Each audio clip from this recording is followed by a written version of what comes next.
அருள்கொடையாய் வந்த தீபமே நெஞ்சில் அரவணைக்கும் ஒளிப்பிடம்பாய் வந்த தீபமே நெஞ்சில் அரவணைக்கும்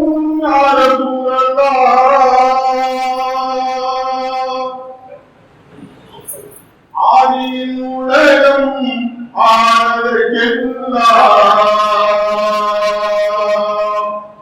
ஆதியின் உலகம் ஆனதற்கெல்லாம் அடிப்படை நீங்கள் தான் என்றோ அந்த ஆதி பூரணை என்றோ ஆதியின் உலகம் ஆனதற்கெல்லாம் அடிப்படை நீங்கள் தான் என்றோ அந்த ஆதி பூரணை என்றோ அருள்கொடையாய் வந்த தீபமே நெஞ்சில் அரவணைக்கும் யா ரசூலல்லாஹ். உண்மையின் அன்பின் உரைகள் எல்லாம் உண்மையின் அன்பின் உரைகள் எல்லாம் உலகத்தில் வந்தது யாராலே நபிகளை எல்லாம் யாராலே உண்மையின் அன்பின் உதயங்கள் எல்லாம் உலகத்தில் வந்தது யாராலே நபிகளை எல்லாம் யாராலே அருள்கொடையாய் வந்த தீபமே நெஞ்சில் அரவணைக்கும் யா ரசூலல்லாஹ். என்கிற தெரியா மாநிலர் வாழ்வில் தெரியா மாநிலர் வாழ்வில் பானைகள் தானே அனுகூலம் உங்கள் போதனை தந்தது அனுகூலம் அருள்கொடையாய் வந்த தீபமே நெஞ்சில் அரவணைக்கும் யா ரசூலல்லாஹ். ஒளிப்பிடமாய் வந்த தீபமே நெஞ்சில் அரவணைக்கும் யா ரசூலல்லாஹ்.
فمن يكفر بالطاغوت ويؤمن بالله فقد استمسك بالعروة الوثقى لا انفصام لها والله سميع عليم.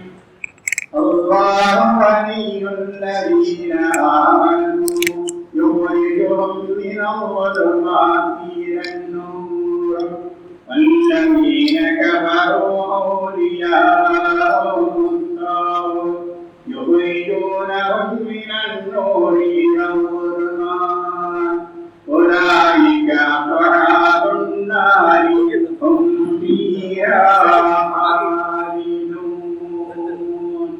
آمنا بالله صدق الله العظيم.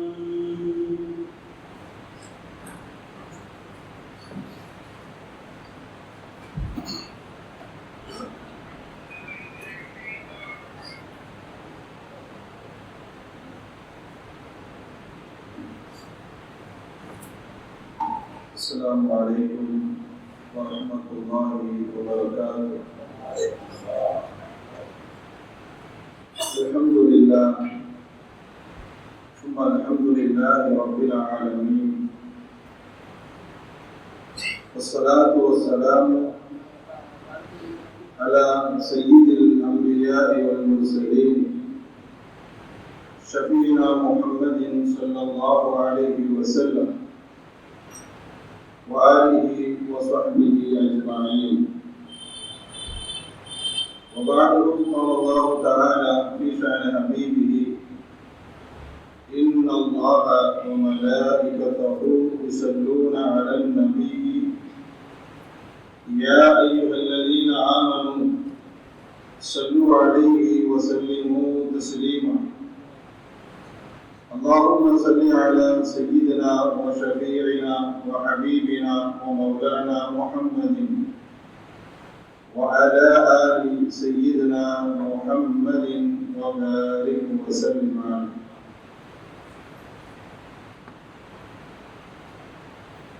அல்லாஹ் ஜல்லஷானஹு வ தஆலா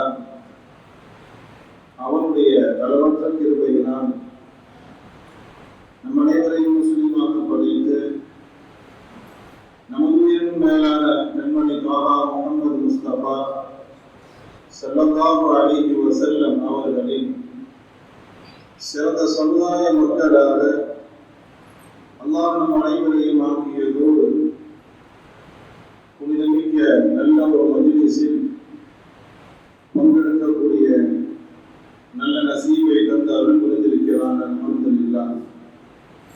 அல்லாஹ் ஜல்லஷானஹு வ தஆலா சிறப்புமிக்க இந்த மஜ்லிஸில் இன்றைக்கும் மறுமைக்கும் பயனுள்ள மஜ்லிஸாக அல்லாஹ் ஆக்கியருள் புரிவானாக. ஆமீன். கண்ணியத்திற்கும் மரியாதைக்கும் உரிய அன்பான பெருமக்களே, நேற்றைய தினம் அல்லாஹ்வுடைய நேசர்களாகிய வலிமார்கள் யார் என்பதை நாம் அறிந்து கொள்வது நம் மீது அவசியம் என்பதை அல்லாஹ் ஜல்லஷானஹு வ தஆலா குர்ஆனில் அவர்களின் மகத்துவங்களையும் அவர்களின் சிறப்புகளை பற்றியும் அல்லாஹ் நமக்கு சொல்லி அதன் மூலமாக என் நேசர்கள் யார் என்பதை புரிந்து கொள்ளுங்கள், என் நேசர்களுக்கு நான் எவ்வளவு அந்தஸ்துகளையும் மதிப்புகளையும் கொடுத்திருக்கிறேன் என்பதை நீங்கள் புரிந்து கொள்ளுங்கள் என்பதை அல்லாஹ் ஜல்லஷானஹு வ தஆலா நமக்கு கட்டளையிடுகின்றான். அன்பான பெருமக்களே, இன்றைய தினம் அல்லாஹ்வுடைய நேசர்களாகிய அவுலியாக்கள் என்றால் யார், அவர்களின் அடையாளங்கள் என்ன என்ற ஒரு தலைப்பின் கீழ் நான் பேச ஆசைப்படுகிறேன். அன்பான பெருமக்களே, அல்லாஹ் ஜல்லஷானஹு வ தஆலா குர்ஆனில் தன் நேசர்களாகிய வலிமார்களை பற்றி பல இடங்களில் அவர்களின் அடையாளங்களை அல்லாஹ் சொல்லி காட்டுவார், பல இடங்களில் சொல்லி காட்டுவார். அதில் ஒரு சில ஆயத்துக்களை நான் தங்களுக்கு முன் சமர்ப்பிக்க ஆசைப்படுகிறேன். அல்லாஹ் ஜல்லஷானஹு வ தஆலா சூரத்துல் யூனுஸில் அல்லாஹ் சொல்லி காட்டுவான், என்னுடைய நேசர்களாகிய அவுலியாக்கள் யார், அவர்களின் அடையாளங்கள் என்ன என்பதை அல்லாஹ் சொல்லி காட்டும் பொழுது, அல்லதீன ஆமனு வ கானூ யத்தகூன், என் நேசர்கள் ஈமான் கொண்டவர்களாக இருப்பார்கள் என்று அல்லாஹ் ஜல்லஷானஹு வ தஆலா ஒரு ஆயத்தில் சொல்லி காட்டுவான். இன்னொரு ஆயத்தில் இப்படி சொல்லுவான், இன் அவுலியாஹு இல்லல் முத்தகூன், என் நேசர்கள் இறையச்சம் உடையவர்களாக இருப்பார்கள். நமக்கு இப்படி ஒரு யோசனை தோணலாம், இது பெரிய அடையாளமாய் தெரியுது, இதுதான் எங்கள்கிட்டே இருக்குது. இந்த அடையாளம் தான் ஒரு வழிமாறுகளுக்குரிய அடையாளம் என்று சொன்னால் நாங்களும் வழிமாறுகள் தான். ஈமான் எல்லாரிடத்திலும் இருக்கிறது.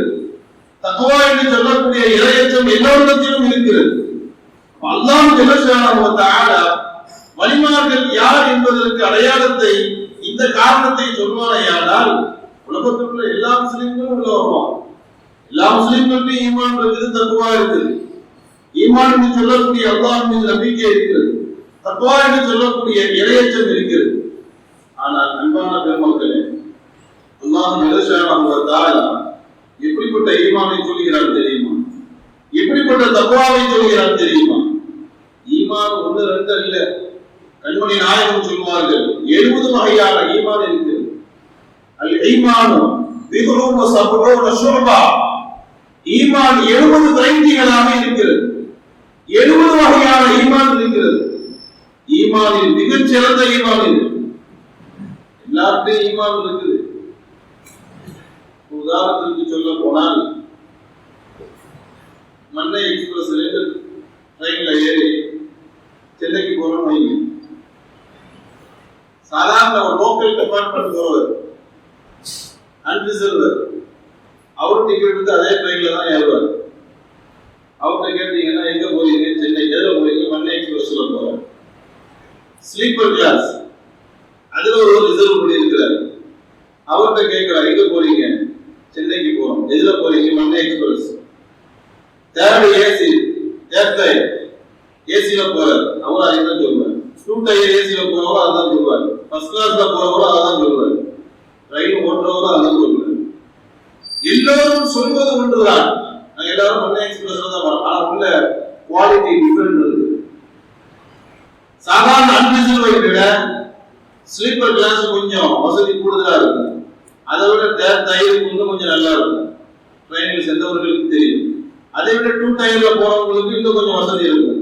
அதை விட ஃபர்ஸ்ட் கிளாஸ்ல போறவங்களுக்கு இன்னும் கொஞ்சம் வசதி இருக்கும்.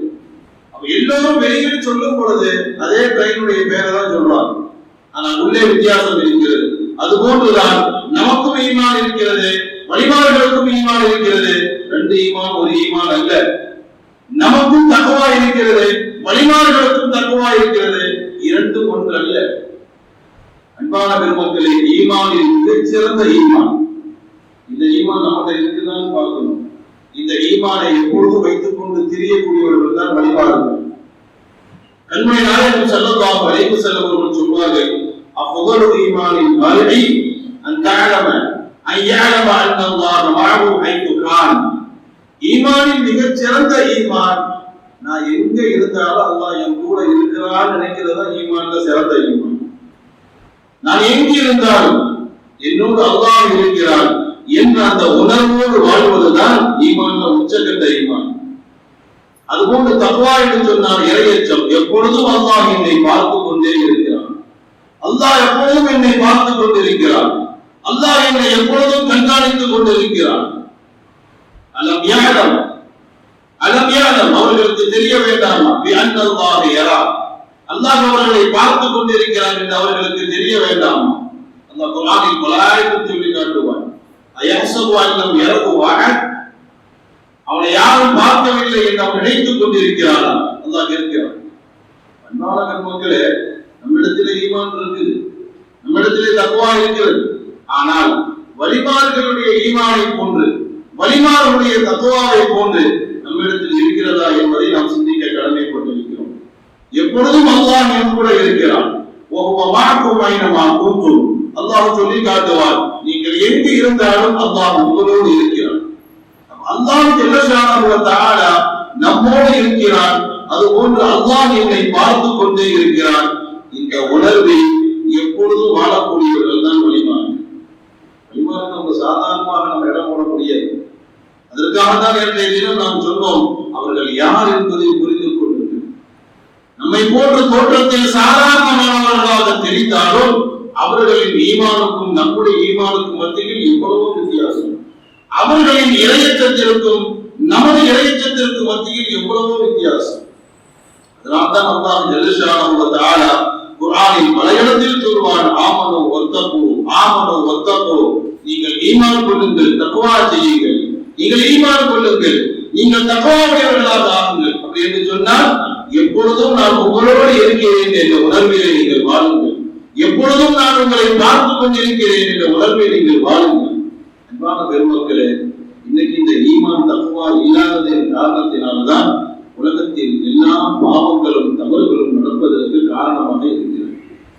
ஒரு இடத்திலே அல்லாஹ் என்னை பார்த்துக் கொண்டிருக்கிறார், அல்லாஹ் என்னோடு இருக்கிறார் என்ற அந்த உணர்வு வந்துவிட்டால் அவரால் பாவம் செய்ய முடியாது, அவரால் தவறு செய்ய முடியாது, அல்லாஹ்வுக்கு மாறு செய்ய முடியாது. வேற கூட நம்ம நம்பி வச்சிருக்கிறோம், அல்லாஹ் தூணை இருப்பான், துருமுனை இருப்பான், என் கூட இருக்காங்கிற உணர்வு மட்டும் இருக்குதா? டயலாக்கெல்லாம் நல்லா பேசதான் செய்வோம். அல்லாஹ் தூணை இருக்கிறான், பொறுப்புல இருக்கிறான், எல்லாத்தையும் பார்த்துட்டு இருக்கிறான் என்ற பேச்செல்லாம் நல்லாதான் இருக்குது. செயல்பாடுகள் இல்லையா? சாதாரண எங்கேயாவது ஒரு இடத்துல ஒரு கேமரா இருந்தாவே நம்ம பயந்துடுறோம். கேமரா கொஞ்சம் கவனமா இருக்கும். அல்லாஹ் ஜல்லஷானஹு வ தஆலா எப்பொழுதும் பார்த்து கொண்டே இருக்கிறான், எப்பொழுதும் நம்மை கண்காணித்துக் கொண்டே இருக்கிறான். இந்த உணர்வோடு வாழ்ந்தவர்கள் தான் வழிமார்கள். சாதாரணமானவர்கள் வழிமார்கள். வழிமார்கள் இந்த உலகத்தில் வாழும் பொழுது எப்படி வாழ்ந்தார்கள், எவ்வளவு உன்னதமான வாழ்க்கையை வாழ்ந்திருக்கிறார்கள். எப்பொழுதும் அல்லாஹ் என்னை பார்த்துக் கொண்டிருக்கிறான், அல்லாஹ் என்னோடு இருக்கிறான் என்ற உணர்வோடு எப்பொழுதும் வாழ்ந்தவர்கள் தான் வழிமார்கள். அப்பா என்று சொல்லக்கூடிய ஒரு பெரிய மகான். அல்லாஹ் ஜல்லஷானஹு வ தஆலா வழிமார்களை பற்றி தெரிந்து கொள்ளுங்கள் சொல்வதற்கு காரணம் என்ன? அவ்வளவு புனிதமான வாழ்க்கை வாழ்ந்திருக்கிறான். அந்த மாதிரி நீங்களும் வாழ்வதற்கு முயற்சி செய்யுங்கள். என் வழிமார்கள் வாழ்ந்ததை போன்று நீங்கள் வாழ்வதற்கு முயற்சி செய்யுங்கள் என்பதற்காக வேண்டிதான் அல்லாஹ் ஜல்லஷானஹு வ தஆலா அவன் நேசர்களாகிய வழிமார்களை பற்றி விளக்க சொன்னான். அப்பா ரலியல்லாஹு அன்ஹு மிகப்பெரிய மகான், மக்களுக்கு மத்தியில் மிக பிரபல்யமானவர்கள். என்னைக்குமே பொதுவான வழக்கம், ஒரு ஆளு என்னைக்கு ஃபேமஸ் ஆகிறாரோ அவர் கால வாழ்றதுக்கு மக்கள் தயாராகிடுவாங்க. பொது மனிதனுடைய எண்ணம் அப்படித்தானே. ஒரு ஆள் டெவலப் ஆகிறாருன்னு எப்படி அவரை கவுத்துறதுக்கு சொல்லிட்டு ஒரு குரூப் கிளம்பிடுவாங்க. அது மனிதனுடைய இயல்பு. தான் ஜல்லஷானஹு வ தஆலா தான் நாடியவர்களுக்கு அல்லாஹ் கண்ணியத்தை கொடுக்கிறான், தான் நாடியவர்களுக்கு அல்லாஹ் உயர்வை கொடுக்கிறான். அது அவருடைய இஷ்டம். ஆனால் பலருக்கு அதை பொறுக்க முடியாது. திடீர்னு ஒரு ஆள் டெவலப் ஆகிறாருன்னா அவரை கவுத்துறதுக்கு என்ன வழி பண்ணலாம், அவரை சாய்க்கிறதுக்கு என்ன வழி பண்ணலாம் என்பதற்கு சில பேர் தயாராகும். அது போன்றுதான் அத்தார் ரஹ்மத்துல்லாஹி அலைஹி அவர்கள் மக்களுக்கு மத்தியில் பிரபல்யமாகிக் கொண்டே செல்கிறார்கள். மக்களுக்கு மத்தியில் உயர்ந்த அந்தஸ்தை பெற்றுக் கொண்டே செல்கிறார்கள். இவர்களின் மதிப்பை, இவர்களின் அந்தஸ்தை சீர்குலைப்பதற்காக வேண்டி சில முயற்சிகள் கையாளப்படுகிறது. அந்த அடிப்படையிலே ஒரு பெண்மணியை விலைக்கு பேசப்பட்டு மகானவர்களுக்கு கெட்ட பெயரை ஏற்படுத்தும் நிலையில் ஒரு புரோகிராம் பண்றாங்க. இந்த மாதிரி உன்னுடைய வீட்டிற்கு அந்த மகானை அழைத்து விருந்து கொடுப்பது போன்ற ஏற்பாடு செய், பின்பு ஏதாவது அவரிடத்திலே தவறாக நடந்து கொண்டு அதன் மூலமாக அந்த மகானுக்கு ஒரு இனி பெயரை நாம் உண்டாக்கி விடலாம் என்று ஒரு பிளானிங் செய்யப்படுகிறது. அத்தா ரஹ்மத்துல்லாஹி அலைஹி அவர்கள் வீட்டிலே அமர்ந்திருக்கிறார்கள். ஒரு பெண்மணி, மகான் அவர்களே, இன்னைக்கு மதியம் என்னுடைய வீட்டில் சாப்பிட வரணுங்கிறார். மகான்களுடைய வாழ்க்கையை பாருங்கள். இப்பொழுது அல்லாஹ் நம்ம எப்படி மொபைல இருக்கும் ஜேபில் வச்சுக்கிட்டே அலையிறோமோ, மகான்மார்கள் அல்லாஹ் கூட வச்சுக்கிட்டே அலைவாங்க. எப்பொழுதுமே அல்லாஹ் கூட வச்சிருப்பாங்க. அதனால்தான் அவர்கள் மேன்மக்களாக மாறினார்கள். மகானவர்களே, மதியம் எங்கள் வீட்டுக்கு நீங்க சாப்பிட வரணும்ன்றாங்க. மகானவர்களுக்கு தெரியும் சில சமயங்களில் மகான்மார்கள் கராமத் என்று சொல்லக்கூடிய அற்புதங்களை வெளிப்படுத்த மாட்டாங்க. கராமத்து அற்புதங்கள் சம்பந்தமா ஒரு டாபிக் இருக்கு, பிறகு நம்ம பேசுவோம் சம்பந்தமா. நினைச்ச நேரத்தில் எல்லாம் அற்புதங்களை காட்ட மாட்டாங்க. ஏன்னா திடீர்னு ஒரு கேள்வி கேட்பாங்க, அல்லாஹ்வுடைய வழியா இருக்கிறாரு, இந்த பெண்மணி இந்த நோக்கத்துக்கு தான் கூப்பிடுறாங்கிறது தெரியாதா? கேட்கறவங்க எப்படி வேணாலும் கேட்கலாம் இல்லையா? நல்லெண்ணத்தோட கேட்கக்கூடிய மக்கள் இருப்பாங்க, குதிரக்கமா கேட்கக்கூடிய மக்கள் இருப்பாங்க. மகான் அவர்கள் அந்த பெண்மணி அழைக்கிறாங்க, வீட்டுக்கு சாப்பிட போறாங்க. மகான் அவர்கள் சரி இன்ஷா அல்லாஹ் வர்றேன்தான். மதிய விருந்திற்கு வீட்டிற்கு செல்கிறார்கள். வீட்டிற்கு சென்றவுடன் இந்த பெண்மணி கதவாட்ட செல்வார். வீட்டு அந்த பெண்மணி சொன்னார்கள், மகான் அவர்களே, என்னோடு நீங்கள் தவறாக நடந்து கொள்ள வேண்டும், என்னோடு தவறாக நீங்கள் தொடர்பு வைக்க வேண்டும், என்னோடு நீங்கள் விபச்சாரம் செய்ய வேண்டும். மகான் அவர்கள் மதுரைவிட்டார்கள். விபச்சாரம் தவறா, ஒரு பாவமா, எப்படி நான் செய்வது? இந்த பெண்மணி ஒரே வார்த்தை சொன்னாங்க, இப்ப நீங்க செஞ்சாலும் என்னோட தவறு செய்யாட்டாலும் நான் சத்தம் போட்டேன்னு வைங்க, என்னதான் நம்புவான். இந்த மகானிய கையை பிடிச்சி இருந்தாங்கன்னு சொன்னா என் பேச்சு தான் கேட்பாங்க, உங்க பேச்செல்லாம் கேட்க மாட்டாங்க. அதனால் நீங்கள் என்னோட தவறு செய்ய வேண்டும், என்னோட தவறான காரியத்தில் நீங்கள் ஈடுபட வேண்டும் என்ற பெண்மணி மகான் அவர்களை நிர்பந்திக்கிறார்கள். சற்று யோசித்து பாருங்கள், அந்த இடத்தில் நாம் இருந்திருந்தால் என்ன நிலை நமக்கு ஏற்பட்டிருக்கிறது? மகானவர்கள் கண்களை மூடி சற்று நேரம் யோசிக்கிறார்கள், என்ன செய்வது, இன்னும் தவறு செய்யணும். இல்லைன்னு சொன்னா எப்படி அந்த பெண்மணி 4 நேரத்துக்கு கத்துவார். பக்கத்துல உள்ளவங்க கதவை திறந்தவொடனே இந்த மாதிரி மகான சாப்பிட்டா கூட்ட வந்து இந்த மாதிரி என்கிட்ட கை பிடிச்சிட்டு தவறா நடந்திருக்காங்கன்னு சொன்ன பெண்ணை தான் நம்புவோம். என்ன செய்யும்? மகானவர்கள் மக்களுக்கு மத்தியில் கண்ணியமாக வாழ்ந்து கொண்டிருக்கிறார்கள். சற்று நேரத்திற்கு பின்பு அத்மா ரலியல்லாஹு அன்ஹு அவர்கள் சொன்னார்கள், சரிம்மா நீ சொல்ற மாதிரி உன்னோட நான் தவறாக நான் இன்ஷா அல்லாஹ் தொடர்பு கொள்வேன், கொஞ்சம் டாய்லெட் எங்கிறதுன்னு காட்டுனா டாய்லெட் எங்கிறதுன்னு காட்டு, நான் பாத்ரூம்லாம் போயிட்டு வந்துடுறேன், வந்ததுக்கு பிறகு நீ என்ன சொல்றியோ அதை போல நான் செய்யறேன்னு. அந்த பெண்மணி இந்த பக்கம் தான் டாய்லெட் வந்துருக்கிறாங்க. மகான் அவர்கள் உள்ளே செல்கிறார்கள். டாய்லெட் ஒரு சிறிது நேரம் அமர்ந்து விட்டு வெளியே வருகிறார்கள். வெளியே வந்த பொழுது மகானை பார்த்தால் உடல் முழுவதும் துர்நாற்றம் அடிக்கிறது. மகானுடைய உடல் முழுவதும் துர்நாற்றம்.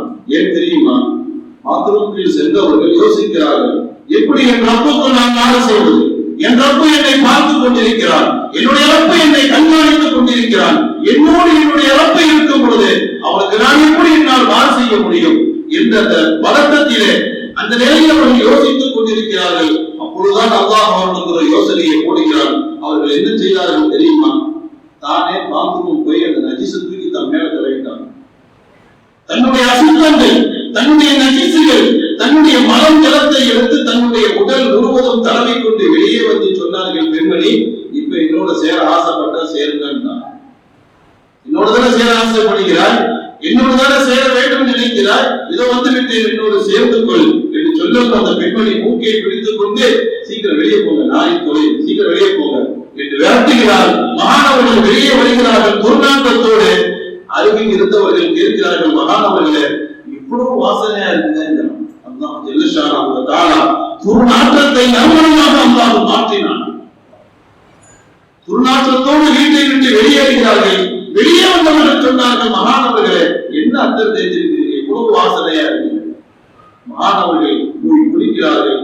அதற்கு பிறகுதான் அவர்களுக்கு அத்வான் என்ற பெயர் வந்தது. அத்வான் அத்தரிலே வந்தது, அவருடைய பெயர் வேறு. அதிலிருந்து அன்றிலிருந்து அவருடைய உடலிலிருந்து வாசனை வந்து கொண்டே இருக்குமா.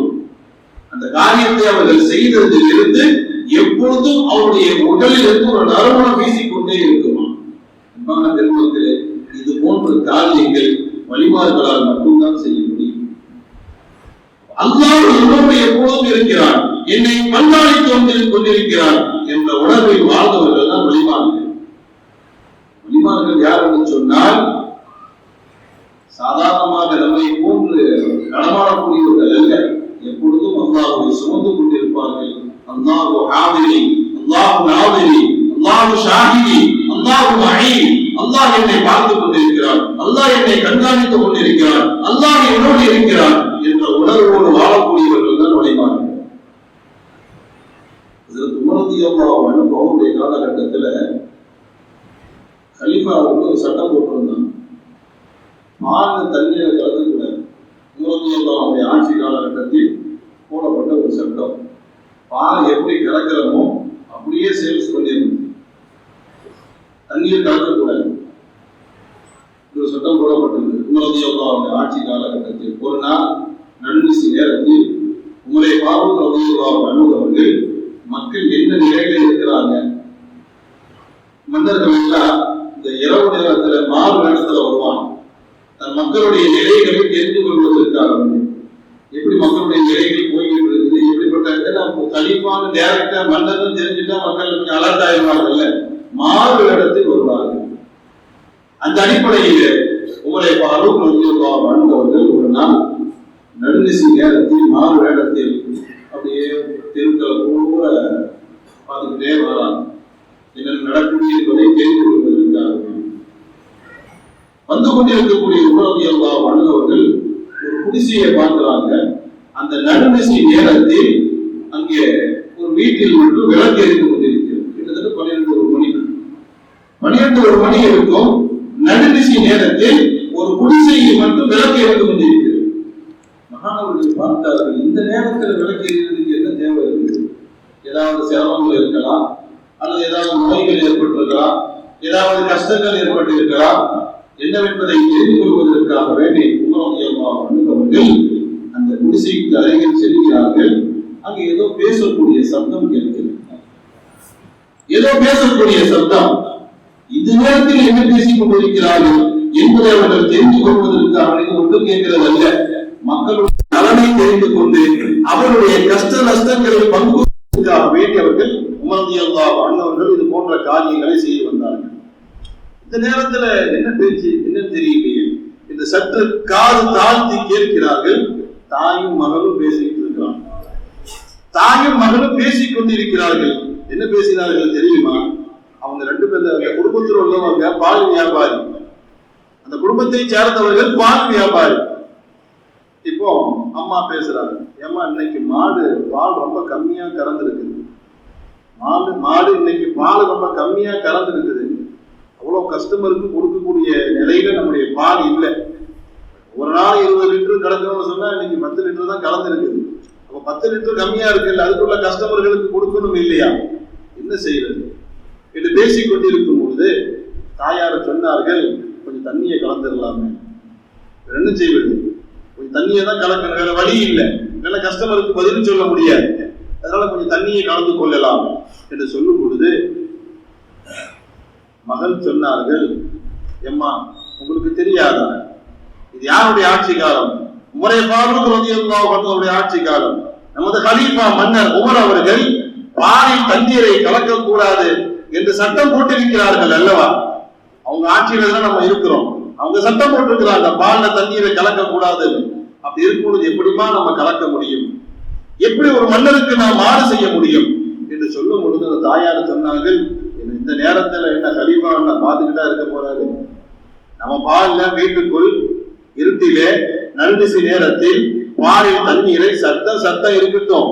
நம்ம இப்ப இந்த நேரத்தில் இந்த சூழ்நிலையின் காரணத்தினால் பாலில் தண்ணீரை கலக்கும் பொழுது உமர் என்ன பார்த்துக்கிட்டா இருக்கிறாரு, உங்களுக்கு என்ன தெரியவா போகிறது என்று தாயார் சொல்லும் பொழுது மகள் சொன்னால், உமருக்கு தெரியாமல் இருக்கலாம், நாம் செய்யக்கூடிய இந்த காரியம் உமருக்கு தெரியாமல் இருக்கலாம், உமரை படைத்த ரப்புக்கு தெரியாமல் போகுமான்னு கேட்டாங்க.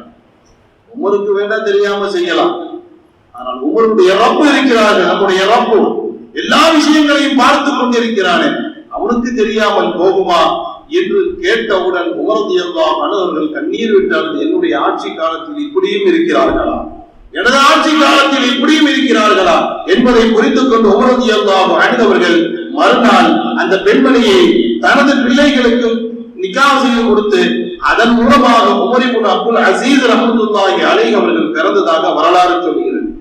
இதுதான் வழிமார்கள், இதுதான் இறைநேச செல்வர்கள். எப்பொழுதும் அல்லாஹ் என் கூட இருக்கிறான், என்னை பார்த்து கொண்டிருக்கிறான் என்ற உணர்வில் வாழ்ந்தவர்கள் தான் வழிமார்கள். அன்பான பெருமக்களே, இது போன்ற இன்னொரு சம்பவமும் சொல்லப்படும். இப்னு உமர் ரலியல்லாஹு அன்ஹு மகனாருடைய நிகழ்ச்சியும் உண்டு. ஒரு ஒரு வழியாக சென்று கொண்டிருக்கிறார்கள். ஒரு வானாந்திர வழியாக, ஒரு பாலைவன வழியாக, ஒரு காட்டு வழியாக சென்று கொண்டிருக்கிறார்கள். அந்த நேரத்திலே ஒரு ஆட்டு இடையன் நிறைய ஆடுகளை மேய்த்துக் கொண்டு வருகிறார். இப்னு உமர் ரலியல்லாஹு அன்ஹு அவர்கள் அந்த ஆட்டு இடையனை பார்த்து கேட்டார்கள், தம்பி எனக்கு ஒரே ஒரு குட்டியை மட்டும் கொடுப்பான்டா, ரொம்ப பசியா இருக்குது, ஒரே ஒரு குட்டியை மட்டும் கொடுப்பான்டா. ஆட்டு இடையன் சொன்னா, இதுக்கு நான் சொந்தக்காரன் கிடையாது, இது மேய்க்கிற பொறுப்பு தான் என்கிட்ட இருக்குதே தவிர இதுக்கு சொந்தக்காரன், இதனுடைய உடைமையாளன், இதனுடைய முதலாளி நான் அல்ல என்று சொன்னவுடன் இப்னு உமர் ரலியல்லாஹு அன்ஹு அவர்கள் சொன்னார்கள், இப்ப நூற்றுக்கணக்கான குட்டி இருக்கு, இதுல ஒரு குட்டி எடுத்து அவன் என்ன எஜமானுக்கு தெரியவா போகுது, 5-10 இருந்ததுன்னா குறைஞ்சா கண்டுபிடிச்சிடலாம், நூற்றுக்கணக்கான ஆடுகளை வச்சிருக்கிற, இதுல ஏதாவது ஒரு குட்டியை கொடுத்துட்டு ஓனாய் கடிச்சிருன்னு சொல்லுது. மகான்மார்கள் எப்படி ஈமானோடு இருக்கிறார்கள் என்பதை அவர்கள் சோதித்து பார்க்கிறார்கள். இவனுங்களை சொன்னாங்க, ஒரு குட்டி என்று கொடுத்துட்டு ஓனாய் கடிச்சிட்டுன்னு சொல்லியது எஜமான்ட்ட என்ன சொல்ல போறாரு என்று சொன்னவுடன் அந்த ஆட்டு இடையன்னு சொன்னா, எஜமான சொல்லி ஏமாத்திடலாம், எஜமானுக்கெல்லாம் எஜமானாக இருக்கக்கூடிய அந்த ரப்புல் ஆலமீனை எப்படி ஏமாற்ற முடியும்? எங்க எஜமான ஏமாத்திடலாம், ஓனாய் கடிச்சிருச்சு அல்லது செத்து போச்சுன்னு சொன்னா அவர் விட்டுருவார். ஆனால் எஜமானுக்கெல்லாம் எஜமானாகிய ரப்புல் ஆலமீனை, இதுதான் ஈமான் தக்வா, உண்மையான ஈமான் தக்வா. எந்த நேரத்திலும் அல்லாஹ் என்னை பார்த்து கொண்டிருக்கிறான், என்னோடு இருக்கிறான் என்பதை அந்த சிந்தனையோடு வாழ்ந்தவர்கள் தான் வழிமார்கள். ஒரு உஸ்தாது ஒரு மாணவன் மீது தனிப்பட்ட பிரியம் வைத்திருப்பார்கள்.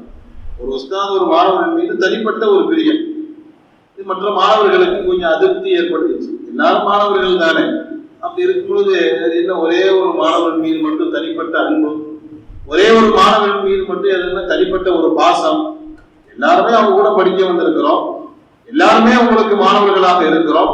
அப்படி இருக்கும் பொழுது அது என்ன தனிப்பட்ட முறையில் ஒரு மாணவன் மீது தனி கவனம் செலுத்த வேண்டும்? ஒரு தாய்க்கு 10 பிள்ளைன்னா அதுல ஏதாவது ஒரு பிள்ளையின் மீது நமக்கு தனிப்பட்ட ஒரு பாசம் வரும். 10 பிள்ளை நம்ம பிள்ளையா இருந்தாலும், 4 பிள்ளை நம்ம பிள்ளையா இருந்தாலும், அதுல ஒரு பிள்ளை 2 பிள்ளை மீது தனிப்பட்ட ஒரு பாசம் வரும். காரணம், மற்ற பிள்ளைகளை விட அவன் கொஞ்சம் ஆக்டிவா இருப்பான், சொன்ன வேலையை உடனே செய்வான், நம்ம ஹிதமத்தை செய்வான், பேச்ச உடனே கேட்பான், சுறுசுறுப்பா இருப்பான், எல்லா வேலையும் செய்வான், கொஞ்சம் மற்ற பிள்ளைகளை விட கொஞ்சம் வித்தியாசமா இருப்பான். அதனால அவன் மீது நமக்கு தனிப்பட்ட ஒரு கவனம் வரும், ஒரு பிரியம் வரும். இது இயல்பான ஒன்றுதான்.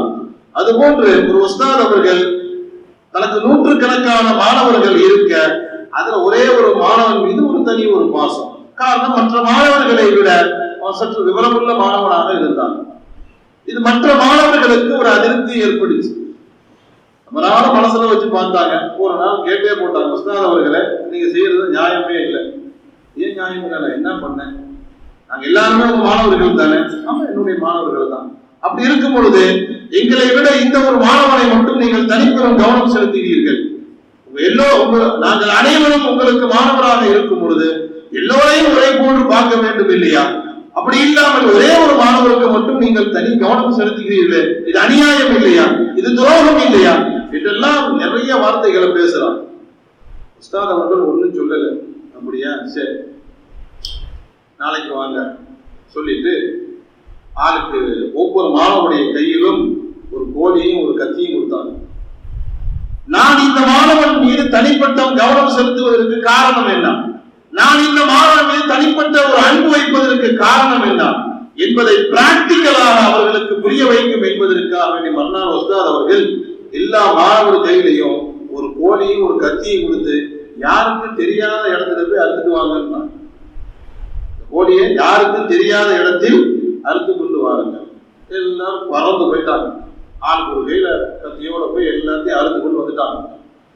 ஒரு ஆள்கிட்ட கேட்டாங்க, நீ எங்கப்பா அறுத்த? நான் பாத்ரூம்குள்ள வச்சு அறுத்தேன். சரி, நீ எங்க அறுத்த? நான் தோட்டத்துக்குள்ள வச்சு அறுத்தேன். நீ எங்க அறுத்த? நான் இந்த இடத்துல அறுத்தேன். யாருடைய கண்ணிலும் படாமல் எல்லாரும் அறுத்து கொண்டு சேர்த்துட்டாங்க. எந்த மாணவரின் மீது தனிப்பட்ட கவனம் செலுத்தினார்களோ அந்த மாணவன் கோடிய உயிரோட கையில கொண்டு நிற்கிறான். மாணவர்கள் எல்லாம் சிரித்தார்கள். நல்ல பிரியம் வச்சிருக்கிறாங்க மேல, ஆட்கள் இல்லாத இடத்தில் அறுக்க தெரியவில்லை, நாங்கள் எல்லாம் அறுத்து விட்டோம், இவன் அறுக்காம கோடிய கையில கொண்டு இருக்கிறான்.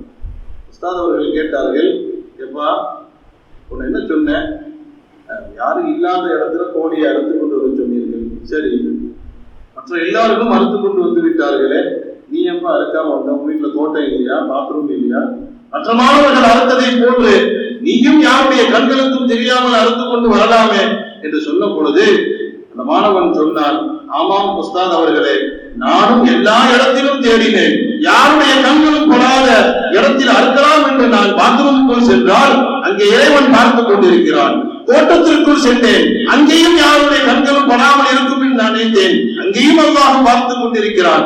இப்படி நான் எல்லா இடங்களுக்கும் நான் சென்றேன், எல்லா இடத்திலும் மக்கள் பார்க்கவில்லை, ரப்பு பார்த்துக் கொண்டிருக்கிறான்.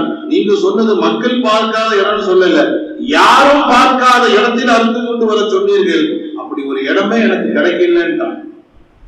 நான் எங்கு பார்த்தாலும் என்னுடைய ரப்பு என்னை பார்த்துக் கொண்டிருக்கிறான், எப்படி நான் அவனுடைய பார்வைக்கு அப்பாற்பட்ட நிலையில் நான் அறுக்க முடியும் என்று சொன்னவுடன் உஸ்தாத் அவர்கள் சொன்னார்கள், இப்பொழுது தெரிகிறதா உங்களுக்கு, இப்பொழுது தெரிகிறதா இந்த மாணவனின் மீது நான் ஏன் தனிப்பட்ட கவனம் செலுத்துகிறேன், இந்த மாணவனின் மீது நான் ஏன் தனிப்பட்ட அன்பு வைத்திருக்கிறேன், இப்பொழுது புரிந்து கொண்டீர்களா என்று சொன்னவுடன் எல்லா மாணவர்களும் தலை குனிந்தார்கள்.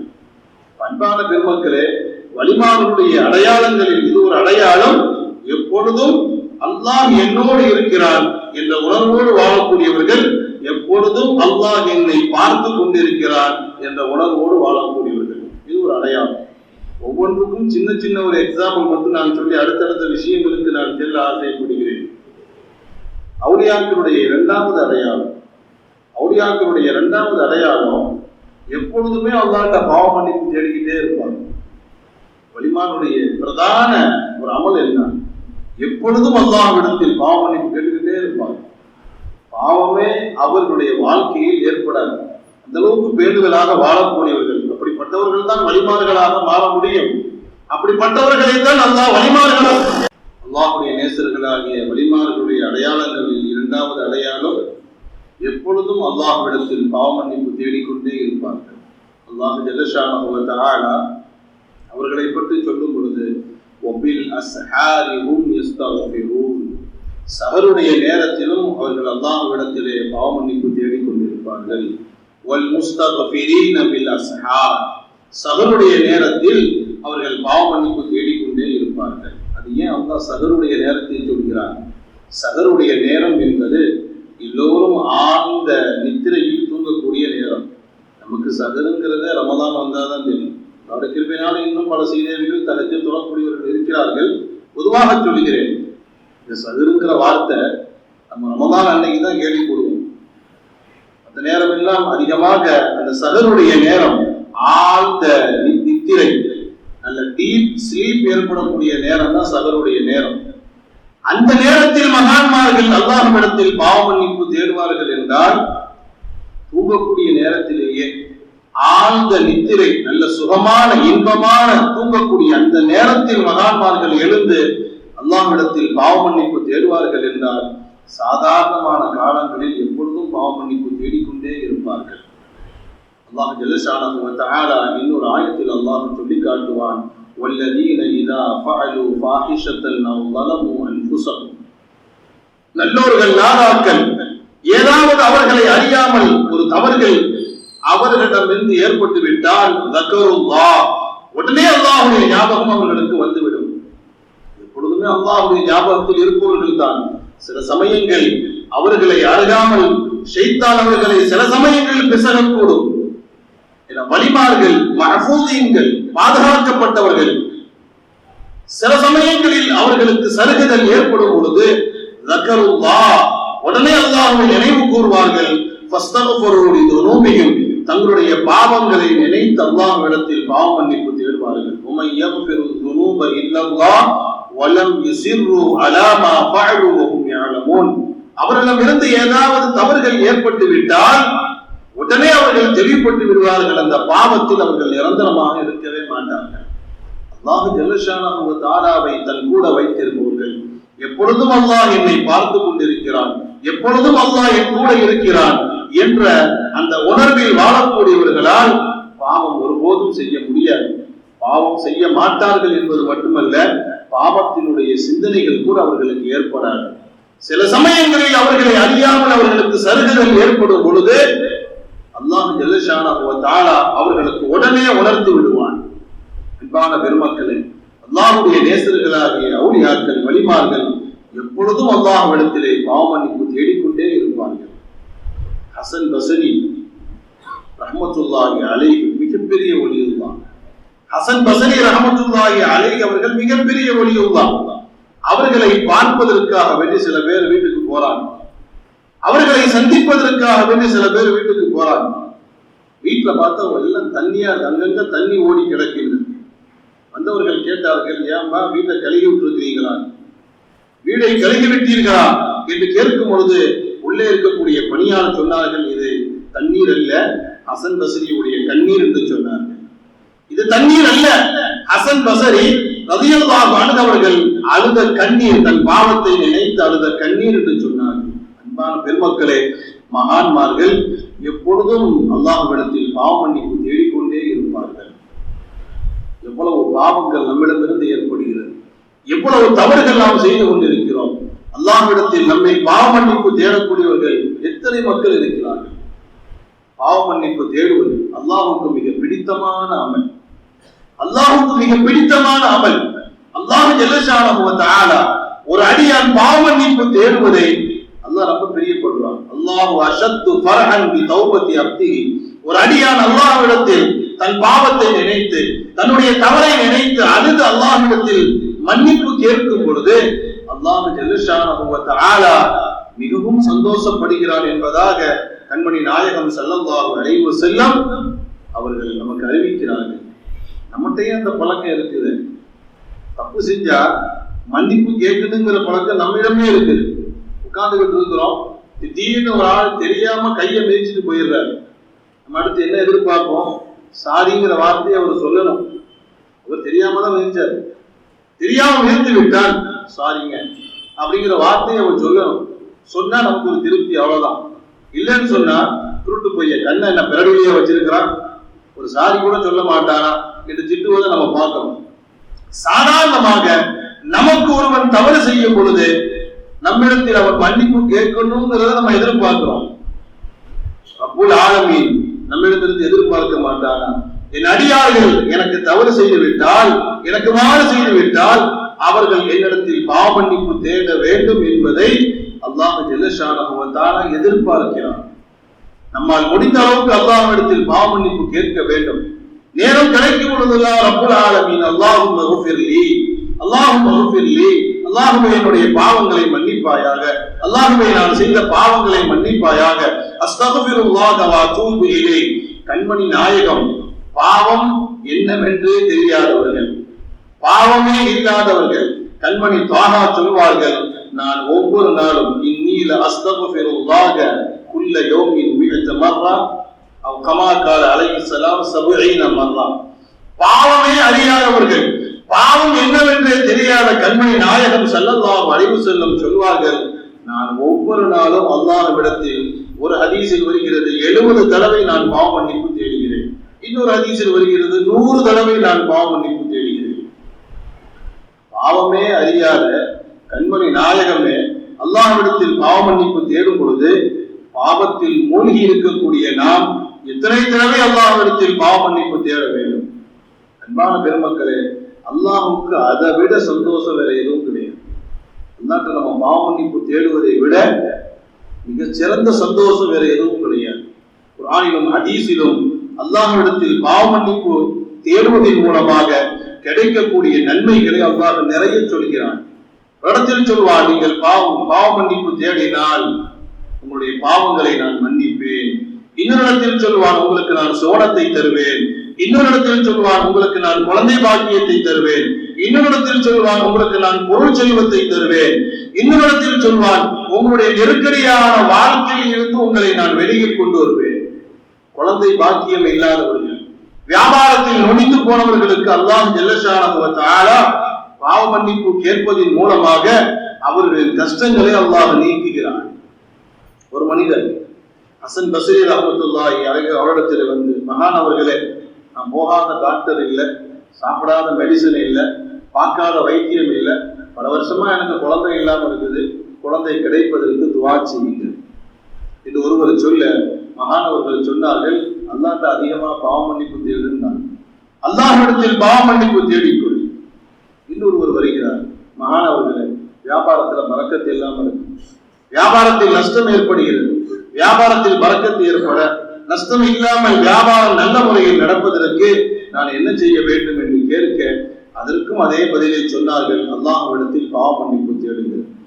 முதல்ல வந்தவர் கேட்டாரு, மகானவர்களே 2 பேரும் 2 விதமா கேள்வி கேட்டிருக்கிறோம், 2 விதமான சிரமங்களை எடுத்து சொல்லியிருக்கிறோம், 2 பேருக்கும் ஒரே மருந்து கொடுக்குறீங்களேன்னு. நான் குழந்தை இல்லைன்னா எனக்கும் பாவ மன்னிப்பு தேட சொன்னீங்க, அவர் வியாபாரத்துல பரக்கத்து இல்லை என்றாரு, அவருக்கு அதைத்தான் சொன்னீர்களே, என்ன காரணம் என்று கேட்கும் பொழுது ஹசன் பஸ்ரி ரஹ்மத்துல்லாஹி அலைஹி சொன்னார்கள், நானா சொல்றேன், அல்லாஹ் தானே குர்ஆன்ல சொல்றான், அல்லாஹ் தானே குர்ஆனில் சொல்றான், யுர்சிலி ஸமாக அலைக்கும் மித்ராரா வயும்திதுக்கும் பிஅம்வாலின் வபனீன் வயஸிதுக்கும் குவத்தன் இலா குவத்திக்கும், உடலில் ஆரோக்கியத்தை கொடுப்பான். அல்லாஹ்ட்ட பாவ மன்னிப்பு தேடுவதன் மூலமாக வெறும் பாவங்கள் மன்னிக்கப்படுதுங்கிற அர்த்தம் மட்டுமல்ல, நம்முடைய உடலுக்கு ஆரோக்கியத்தை அல்லாஹ் கொடுக்கிறான். குழந்தை பாக்கியம் இல்லாதவர்களுக்கு குழந்தை பாக்கியத்தை கொடுக்கிறான். வியாபாரத்தில் நொடிந்தவர்களுக்கு வியாபாரத்தில் பரக்கத்தை செய்கிறான். இது போன்று எத்தனையோ பயன்களை அல்லாஹ் ஜல்லஷானஹு வ தஆலா இந்த பாவ மன்னிப்பில் அல்லாஹ் வைத்திருக்கிறான். அல்லாஹ்விடத்திலே பாவ மன்னிப்பு தேட வேண்டும். அல்லாஹ்விடத்தில் நம்முடைய பாவங்களை நினைத்து கண்ணீர் விட்டு அழுக வேண்டும். அன்னைக்கு மகான்மார்கள் அந்த மாதிரி இருந்திருக்கிறாங்க. சஹாபாக்களுடைய கண்களில் எப்பொழுதும் ஒரு கோடு இருந்து கொண்டே இருக்கும். சஹாபாக்களுடைய கண்கள்ல இந்த கோடு இருக்கும். அழுது அழுதே அந்த இடம் அப்படியே வரிவிடுத்து விட்டு, சில மகான்மார்கள் சில சஹாபாக்கள் அழுது அழுதே கண்கள் போகக்கூடிய நிலை ஆயிடுச்சு. சில சஹாபாக்களுக்கு கண்கள் தெரியவில்லை, டாக்டர் போய் காட்டுறாங்க. சில மகான்மார்கள் தன் பாவத்தை நினைத்து அழுது அழுது கண் பார்வை போயிடுச்சு. டாக்டர்கிட்ட போய் கேட்கிறாங்க, இந்த மாதிரி கண் பார்வை போயிடுச்சு. டாக்டர் சொன்னாலும் அதிகமா அழுகுறீங்க, அழுகாம இருந்தா கண்ணு சரியாயிடும், அப்படிப்பட்ட கண்ணே எங்களுக்கு தேவையில்லைன்னா. அழாத கண்கள் எங்களுக்கு தேவையில்லை, அந்த கண்கள் இருந்தாலும் ஒன்றுதான், இல்லாமல் இருந்தாலும் ஒன்றுதான் என்று சொன்ன மகான்மார்கள் எல்லாம் இருக்கிறார்கள். அந்த மாதிரி தன்னுடைய பாவங்கள் நினைச்சு அன்று மகான்மார்கள் அழுதிருக்கிறார்கள். இன்னைக்கு நம்ம பாவத்தை நினைச்சு பார்க்கறதும் இல்லை, பாவத்தை நினைத்து அழுவதும் இல்லை. காரணம் என்ன? நம்ம பாவம் செய்யறதுங்கிறது நமக்கு பாவமாகவே தெரிகிறது இல்லையே. இன்னைக்கு நம்ம பாவம் செய்யறோம் தெரிஞ்சாதானே பாவ மன்னிப்பு தேடுவோம். நாம் பாவம் செய்கிறோம் என்ற உணர்வு கூட நம்மிடத்தில் இல்லையே. இன்னைக்கு பாவங்கள் எல்லாம் ஃபேஷன் ஆகிட்டு போகுது, பாவங்கள் எல்லாம் ஃபேஷன் ஆகிட்டு போகுது. அன்று சஹாபா பெருமக்கள் மகான்மார்கள் எல்லாம் சிறு பாவங்களை பெரும் பாவமாக நினைத்தார்கள். சின்ன சின்ன பாவத்தை கூட அவங்க பெரிய பாவமாக நினைத்தார்கள். இன்று நம்மிடத்திலே பெரும் பெரும் பாவங்கள் எல்லாம் சின்ன பாவமாக இருக்கின்றது.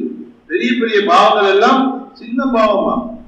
அந்த அளவுக்கு தான் நம்முடைய ஈமான் போய்கொண்டிருக்கிறது.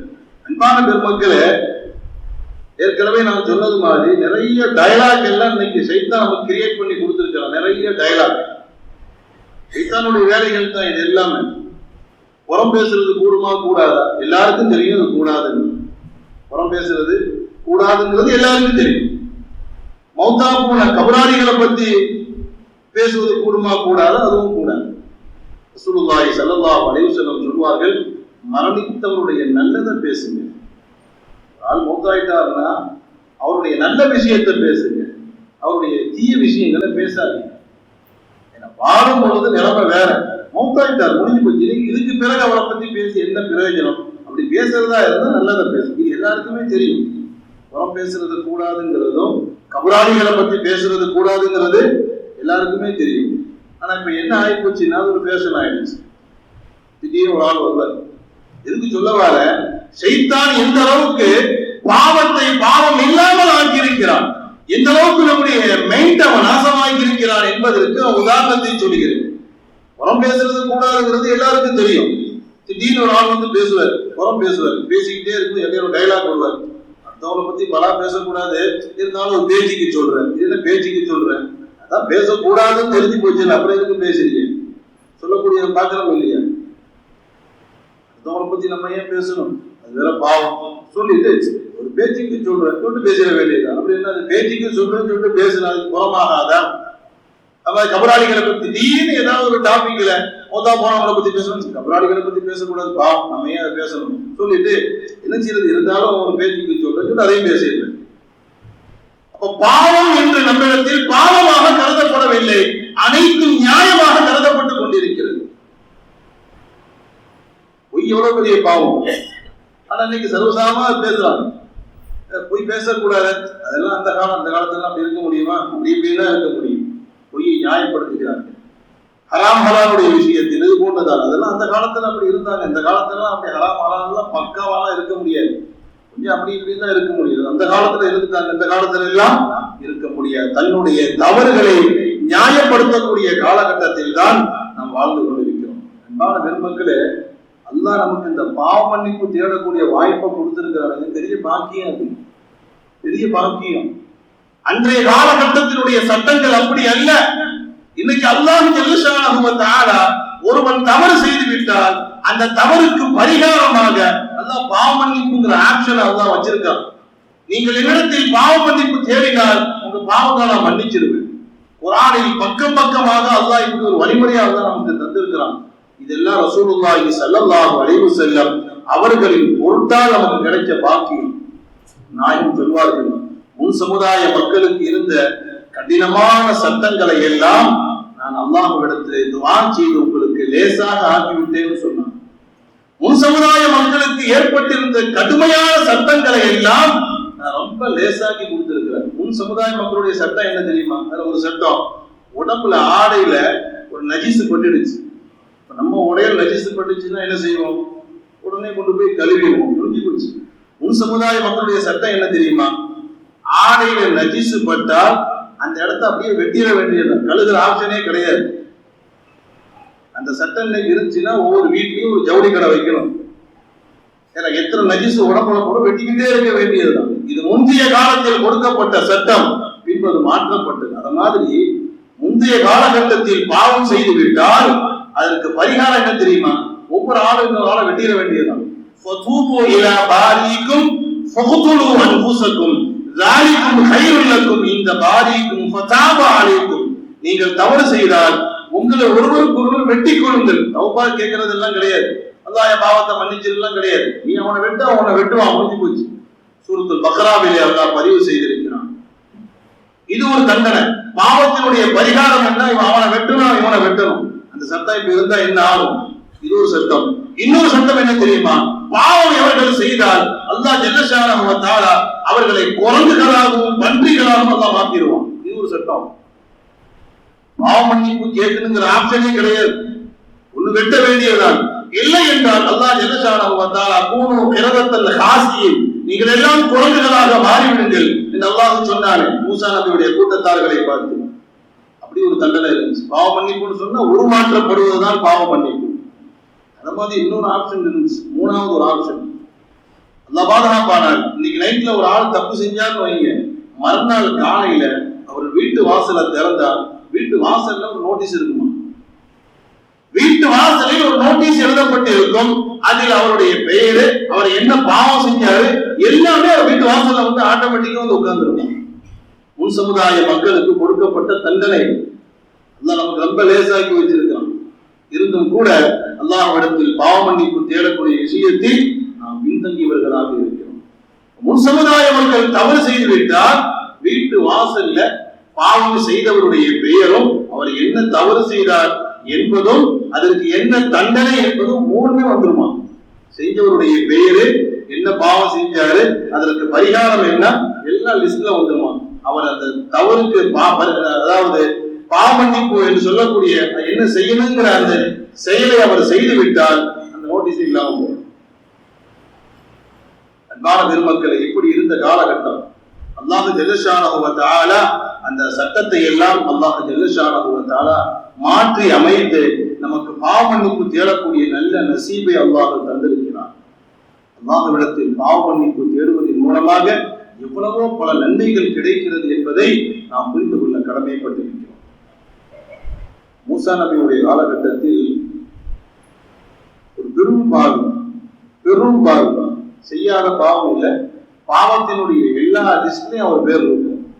என்னென்ன பாவம் இருக்குதோ அத்தனை பாவத்திலையும் அவருடைய பெயர் இருக்கும். மரணித்து விடுகிறார், இறந்து விடுகிறார். மக்கள் எல்லாம் அவரை குளிப்பாட்ட கூட இல்லை. இவ்வளவு பெரிய அயோக்கியனுக்கு ஜனாசா குளிப்பாட்டி ஜனாசா தொலை வைப்பதா என்ற அந்த வெறுப்பின் காரணத்தினால் ஒரு சாக்குல சுத்தி காட்டு தூக்கி வீசிட்டாங்க. இந்த பாவியை போய் குளிப்பாட்டுதான், இவனுக்கு போய் ஜனாசா தொலை வைப்பதா, இவனுக்கு போய் கஃன் துணி அணிவித்து நம்ம கபரிஸ்தான்ல அடக்கிறதா, அந்த பாவமே வேணாம் என்ற அந்த வெறுப்பில் நம்ம எவ்வளவு பாவம் செஞ்சிருப்பார், எவ்வளவு பாவம் செய்திருப்பார். சாக்குல சுத்தி காட்டு தூக்கி வீசிட்டாங்க. அல்லாஹ் ஜல்ல ஷானஹு வ தஆலா மூசா அலைஹிஸ்ஸலாம் அவர்களுக்கு வஹி அறிவிக்கிறார், என்னுடைய இறைநேசர் ஒருவர் காட்டில் இறந்து கிடக்கிறார், அவரை எடுத்து குளிப்பாட்டி கஃன் துணி அணிவித்து ஜனாசா தொலை வைத்து கபரில் அடக்கம் செய்யுங்கள் என்று அல்லாஹ் ஜல்ல ஷானஹு வ தஆலா மூசா அலைஹிஸ்ஸலாம் அவர்களுக்கு வஹி அறிவிக்க பதறியவர்களாக மூசா அலைஹிஸ்ஸலாம் அவர்கள் மக்களோடு காட்டை நோக்கி விளைகிறார்கள். காட்டுல எந்த இறைநேசர் மூத்தா இருக்கிறாங்கன்னு தெரியல, அல்லாஹுடைய நேசர் காட்டுல மூத்தா இருக்கிறாங்களாம், அல்லாஹுடைய புறத்திலிருந்து எனக்கு உத்தரவு வந்திருக்கிறது என்ற எண்ணத்தில் மூசா அலைஹிஸ்ஸலாம் காட்டை ஊர தேடுறாங்க. ஒரு பாடி கூட கிடைக்கல, இருந்தது இந்த ஒரு பாடி மட்டும்தான் இருக்கு. மக்கள் சுருட்டி வீசினாங்க இல்லையா, இந்த ஒரு பாடி தான் இருக்குது, வேற பாடியே இல்லை. மூசா அலைஹிஸ்ஸலாம் அவர்களுக்கு ஒன்றும் புரியவில்லை. அல்லாஹ் இறைநேசர் என்று சொல்லுகிறான், அப்படிப்பட்ட ஒரு ஆணையும் பார்க்க முடியவில்லை. மக்கள் சொல்றாங்க இந்த பாட்டில கையை வச்சுறாங்க, இது ஆக கேடுகட்ட பயன், நாங்க தான் சுத்தி வீசி செஞ்சிருக்கிறோம், இவர் சத்தியமா இருக்க மாட்டார். அல்லாஹ் இவரையெல்லாம் இறைநேசர் என்று சொல்லி இருக்க மாட்டான், வேற யாராவது இருப்பான். தேடி பாருங்க, தேடுறாங்க கிடைக்கவே இருக்கிற இந்த ஒரு பாடியில.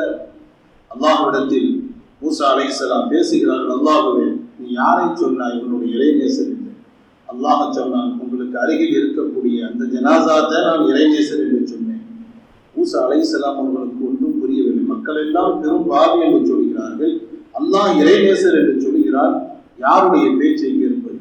அல்லாஹ் ஜல்ல ஷானஹு வ தஆலாவுடைய உத்தரவுக்கு இணங்க மூசா அலைஹிஸ்ஸலாம் அந்த பாடியை எடுத்து குளிப்பாட்டி கஃன் துணி அணிவித்து ஜனாசா தொலை வைத்து கபரிஸ்தானிலே அடக்கம் செய்கிறார்கள்.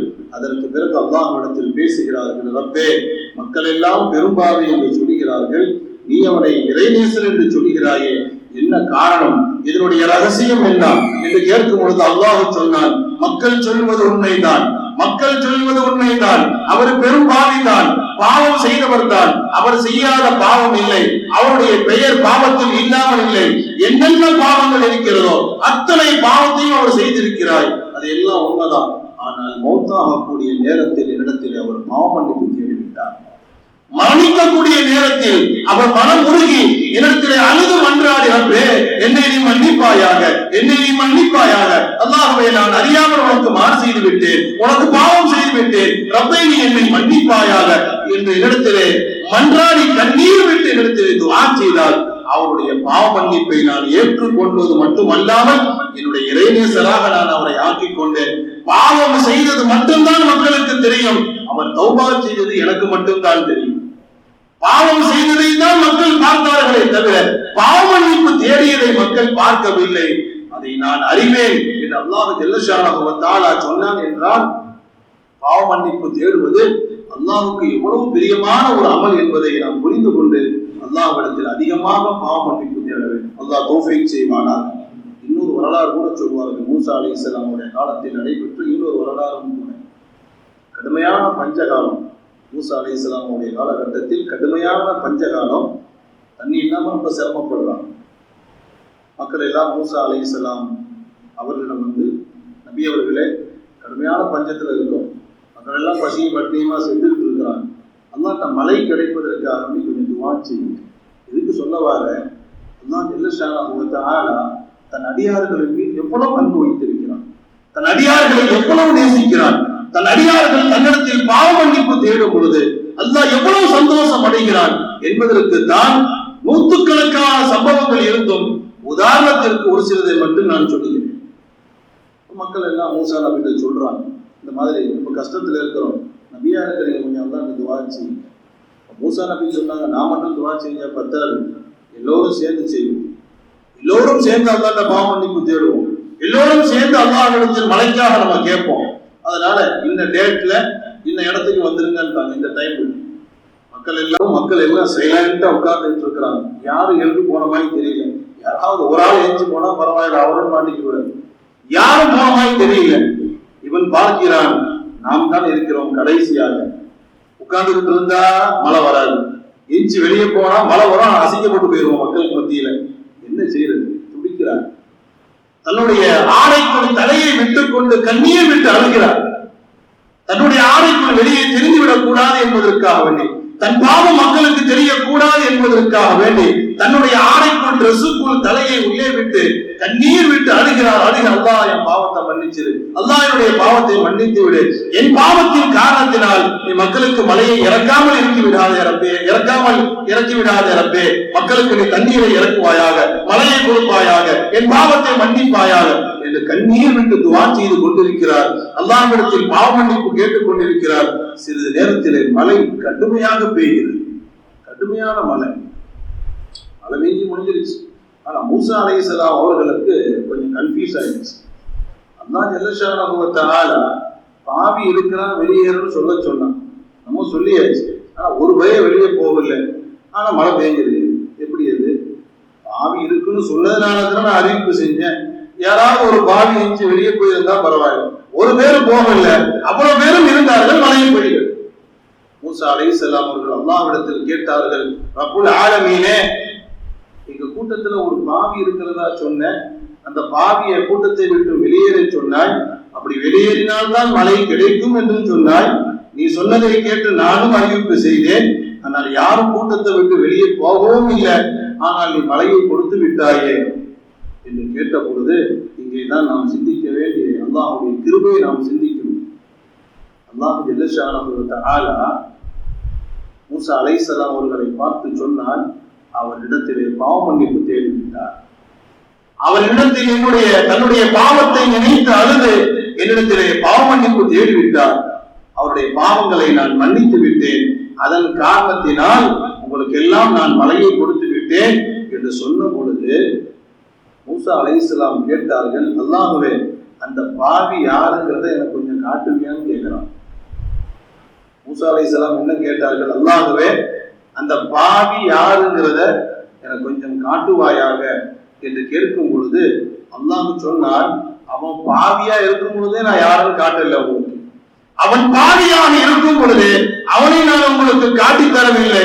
இப்ப அவன் தௌபா செஞ்சு நல்ல மனுஷனா இருக்கிறான். இப்ப நான் அவன் பாவி யாருன்னு சொல்லுவனா? அவன் பாவத்தில் இருக்கும் பொழுதே நான் அவனை காட்டி கொடுக்கவில்லை. இப்பொழுது அவன் திரும்பி நல்லவனாக இருக்கிறான். இப்ப போய் நான் சொல்லுவேனா இவன் தான் பாவி என்று நான் சொல்வேனா?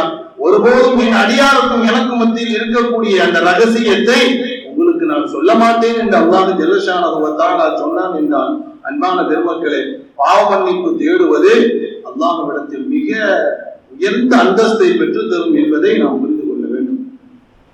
அல்லாஹ்வுடைய அன்பையும் அருளையும் பெற வேண்டும் என்று ஆசைப்படக்கூடியவர்கள் தானே வலிமார்கள். வலிமாவுடைய வேலை என்ன தெரியுமா? அல்லாஹ்வுக்கு எது பிடிக்கும்னு பார்த்து செய்வான். அல்லாஹ்வுக்கு எது பிடிக்கும், எந்தெந்த காரியங்களின் மூலமாக அல்லாஹ்வை சந்தோஷப்படுத்தலாம், எந்தெந்த காரியங்களின் மூலமாக அல்லாஹ்வை திருப்திப்படுத்தலாம் என்பதை புரிந்து செயல்படக்கூடியவர்கள் தான் வலிமார்கள். அந்த அடிப்படையில் வலிமார்கள் எப்பொழுதும் அல்லாஹ்விடத்தில் பாவ மன்னிப்பு தேடிக்கொண்டே இருப்பார்கள். அது மட்டுமல்ல, அடுத்த ஒரு அடையாளமும் கூட அடுத்தவர்களை மன்னிப்பார்கள். வலிமாருடைய குணம் என்ன? அல்லாஹ்ட்ட பாவ மன்னிப்பு தேடுவார்கள் என்பது ஒரு பக்கம் இருந்தாலும் அடுத்தவர்களை மன்னிக்கும் மனப்பான்மை உடையவர்கள்.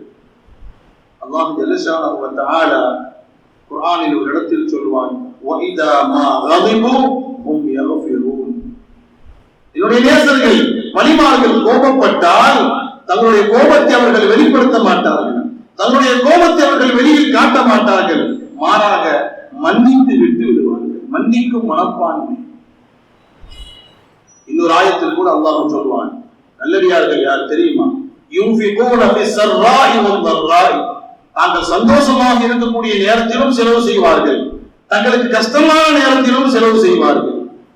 இது பெரிய விஷயம் தான். நம்மகிட்ட இருக்கும் பொழுது கொடுப்போம், இல்லாம இருக்கும் பொழுது கொடுக்க மாட்டோம். இருக்கும் பொழுது வசதி இருக்கும்போது கொடுப்போம், அதுக்கப்புறம் நம்மகிட்ட வசதி குறைஞ்சிருச்சுன்னு வைங்க, காலத்துல இருந்தது கொடுத்துக்கிட்டு இருந்தோம், இப்ப நமக்கே வசதி இல்லை, எங்க போய் கொடுக்கிறது? நம்ம சொல்லுவோம் வலிமார்களை பற்றி அல்லாஹ் இப்படி சொல்லுகிறான், இருக்கும் பொழுதும் கொடுப்பார்கள், இல்லாதிருக்கும் பொழுதும் கொடுப்பார்கள், எந்த நேரத்திலும் கொடுத்துக் கொண்டே இருப்பார்கள். சொல்லிவிட்டு அல்லாஹ் சொன்னான், வலிமார்கள் யார் தெரியுமா? ஒரு காதலியின் ரயில், கோபம் வரும் பொழுது கோபத்தை அடக்குவார்கள். கோபத்தை அடக்குவார்கள் மட்டுமல்ல, ஒல் ஆஃபீன அனின்னா, மற்றவர்கள் தங்களுக்கு சிரமம் கொடுக்கும் பொழுது அவர்களை மன்னித்து விடுவார்கள். மற்றவர்கள் தங்களுக்கு சிரமத்தை கொடுக்கும் பொழுது அவர்கள் மன்னித்து விடுவார்கள். இதுதான் நல்லடியாருடைய பண்பு, வலிமாருடைய பண்பு.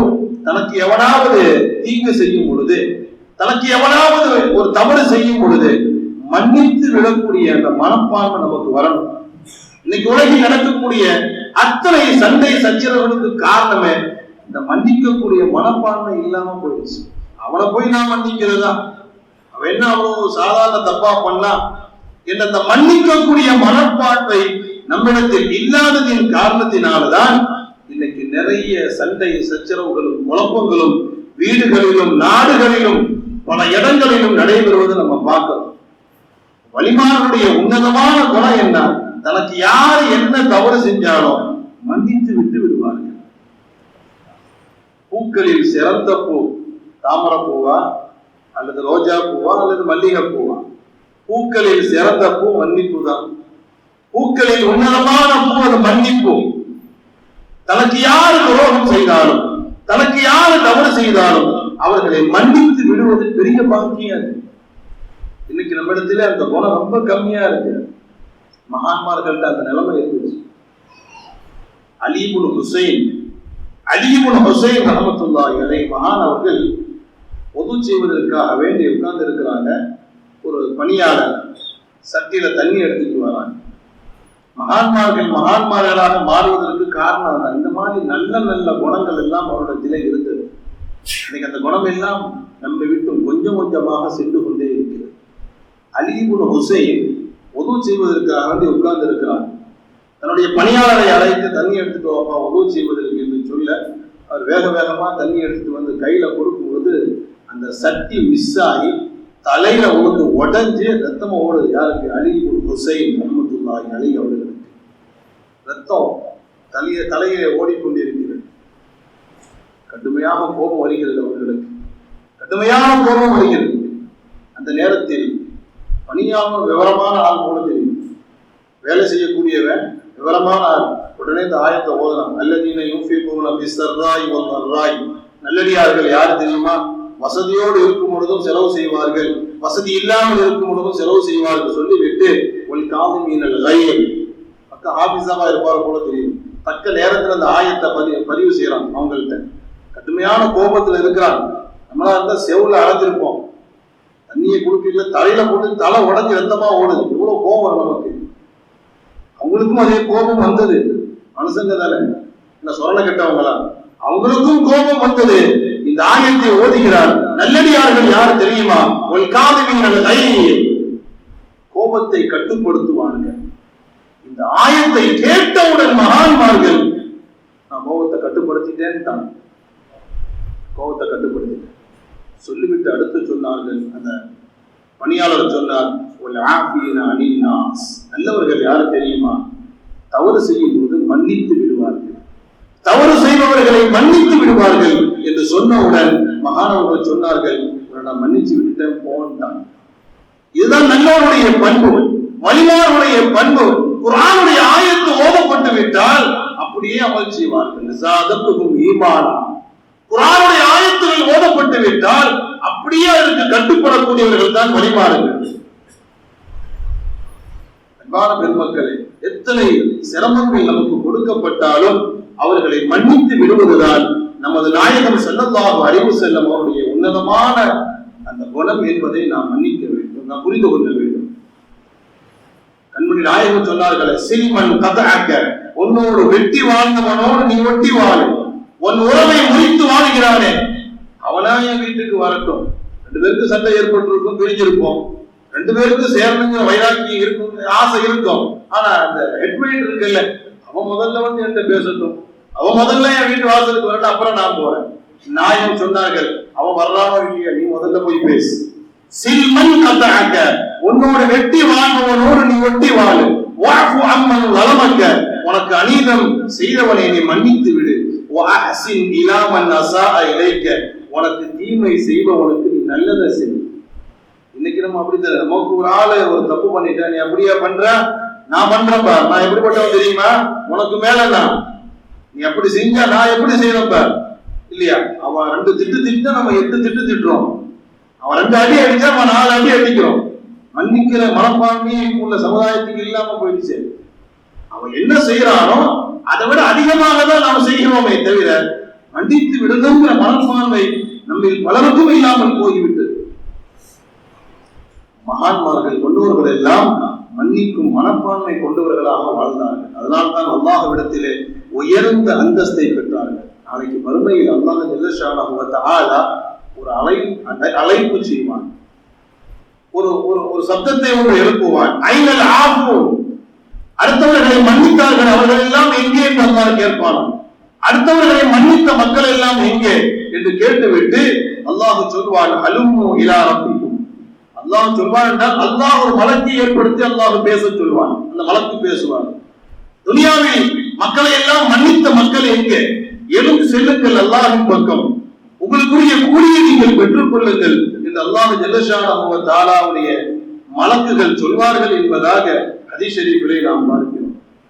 அன்பான பெருமக்களே, மன்னிக்கக்கூடிய மனப்பான்மை நமக்கு வேண்டும். யார் நமக்கு தவறுகள் செய்தாலும் அவர்களை மன்னித்து விடக்கூடிய அந்த நல்ல மனப்பான்மை நம்மிடத்தில் வர வேண்டும். அல்லாஹ் ஜல்ல ஷானஹு வ தஆலா ஹதீஸை குத்ஸியில் சொல்லி காட்டுவான், இப்னு ஆதம், ஆதமுடைய மகனே, உத்குருனி இதா கலிப்த, நீ கோபப்படும் பொழுது என்னை நினைத்துப்பார். அல்லாஹ் சொல்வான், உனக்கு கோபம் வரும் பொழுது என்னை நினைத்துப்பார், எனக்கு கோபம் வரும் பொழுது நான் உன்னை நினைத்து பார்ப்பேன். வாசம் அழகான வாசம். அல்லாஹ் ஹதீஸை குத்ஸியில் சொல்வான், உனக்கு கோபம் வரும் பொழுது நீ என்னை நினைத்துப்பார். அப்படின்னா என்ன? எவனாவது ஒருத்தன் உன்னை கோபப்படுத்தக்கூடிய ஒரு காரியத்தை செய்து விட்டால் உனக்கு கடுமையான கோபம் வரும். அந்த நேரத்தில் நீ என்னை நினைத்துப்பார். அப்படி என்றால் நம்ம எவ்வளவு தவறு செய்யறோம், அல்லாஹ் என்ன தண்டிக்கவா செய்யறான்? நம்ம எவ்வளவு தவறு செய்யறோம், அல்லாஹ்வுக்கு மாறு செய்கிறோம், அல்லாஹ் என்ன கண்டிக்கவா செய்யறான்? அவன் என்ன மன்னிச்சு தானே விடுறான். அத மாதிரி நான் இவனை மன்னிச்சு விட்டா என்ன? உனக்கு கோபம் வரும் பொழுது என்னை நினைத்துப்பார். நீ தப்பு செய்யும் பொழுது நான் அவனை மன்னிச்சு விடுறான்ல, அத மாதிரி என் அடியார்கள் உனக்கு ஏதாவது சிரமங்கள் கொடுக்கும் பொழுது அவர்களை மன்னிச்சு விட்டுரு. நீ தப்பு செய்யும் பொழுது எனக்கு கோபம் வரும் இல்லை, அப்ப நான் உன்னை நினைச்சு பார்ப்பேன். எப்படி தெரியுமா? நீ என் அடியார்கள் தவறு செய்யும் பொழுது அவர்களை மன்னித்து விடும் பொழுது நீ தப்பு செய்யும் பொழுது நான் உன்னை மன்னிச்சு விடுவேன். என் அடியார்கள் தவறு செய்யும் பொழுது அவர்களை நீ பெருந்தன்மையோடு மன்னித்து விடும் பொழுது நீ தவறு செய்யும் பொழுது நான் உன்னை பெருந்தன்மையா மன்னித்து விடுவேன் என்று அல்லாஹ் சொல்கிறார். மன்னிக்கக்கூடிய அந்த நல்ல மனப்பான்மை நம்முடைய வாழ்க்கையில் வர வேண்டும். உமர் இப்னு அப்துல் அசீஸ் ரஹ்மத்துல்லாஹி அலைஹி அவர்கள் நைட் நேரம், ஏற்கனவே நான் சொல்லியிருக்கிறேன், மன்னர்கள் எல்லாம் இரவு நேரத்தில் தான் ரோந்து போவாங்க. தன்னுடைய மக்கள் எப்படி இருக்கிறாங்க என்பதை தெரிந்து கொள்வதற்காக. இருட்டுல போயிட்டு இருக்கும் பொழுது ஒரு ஆள் படுத்து கிடக்கிறார் வழியில். இருட்டுல தெரியாது இல்லையா?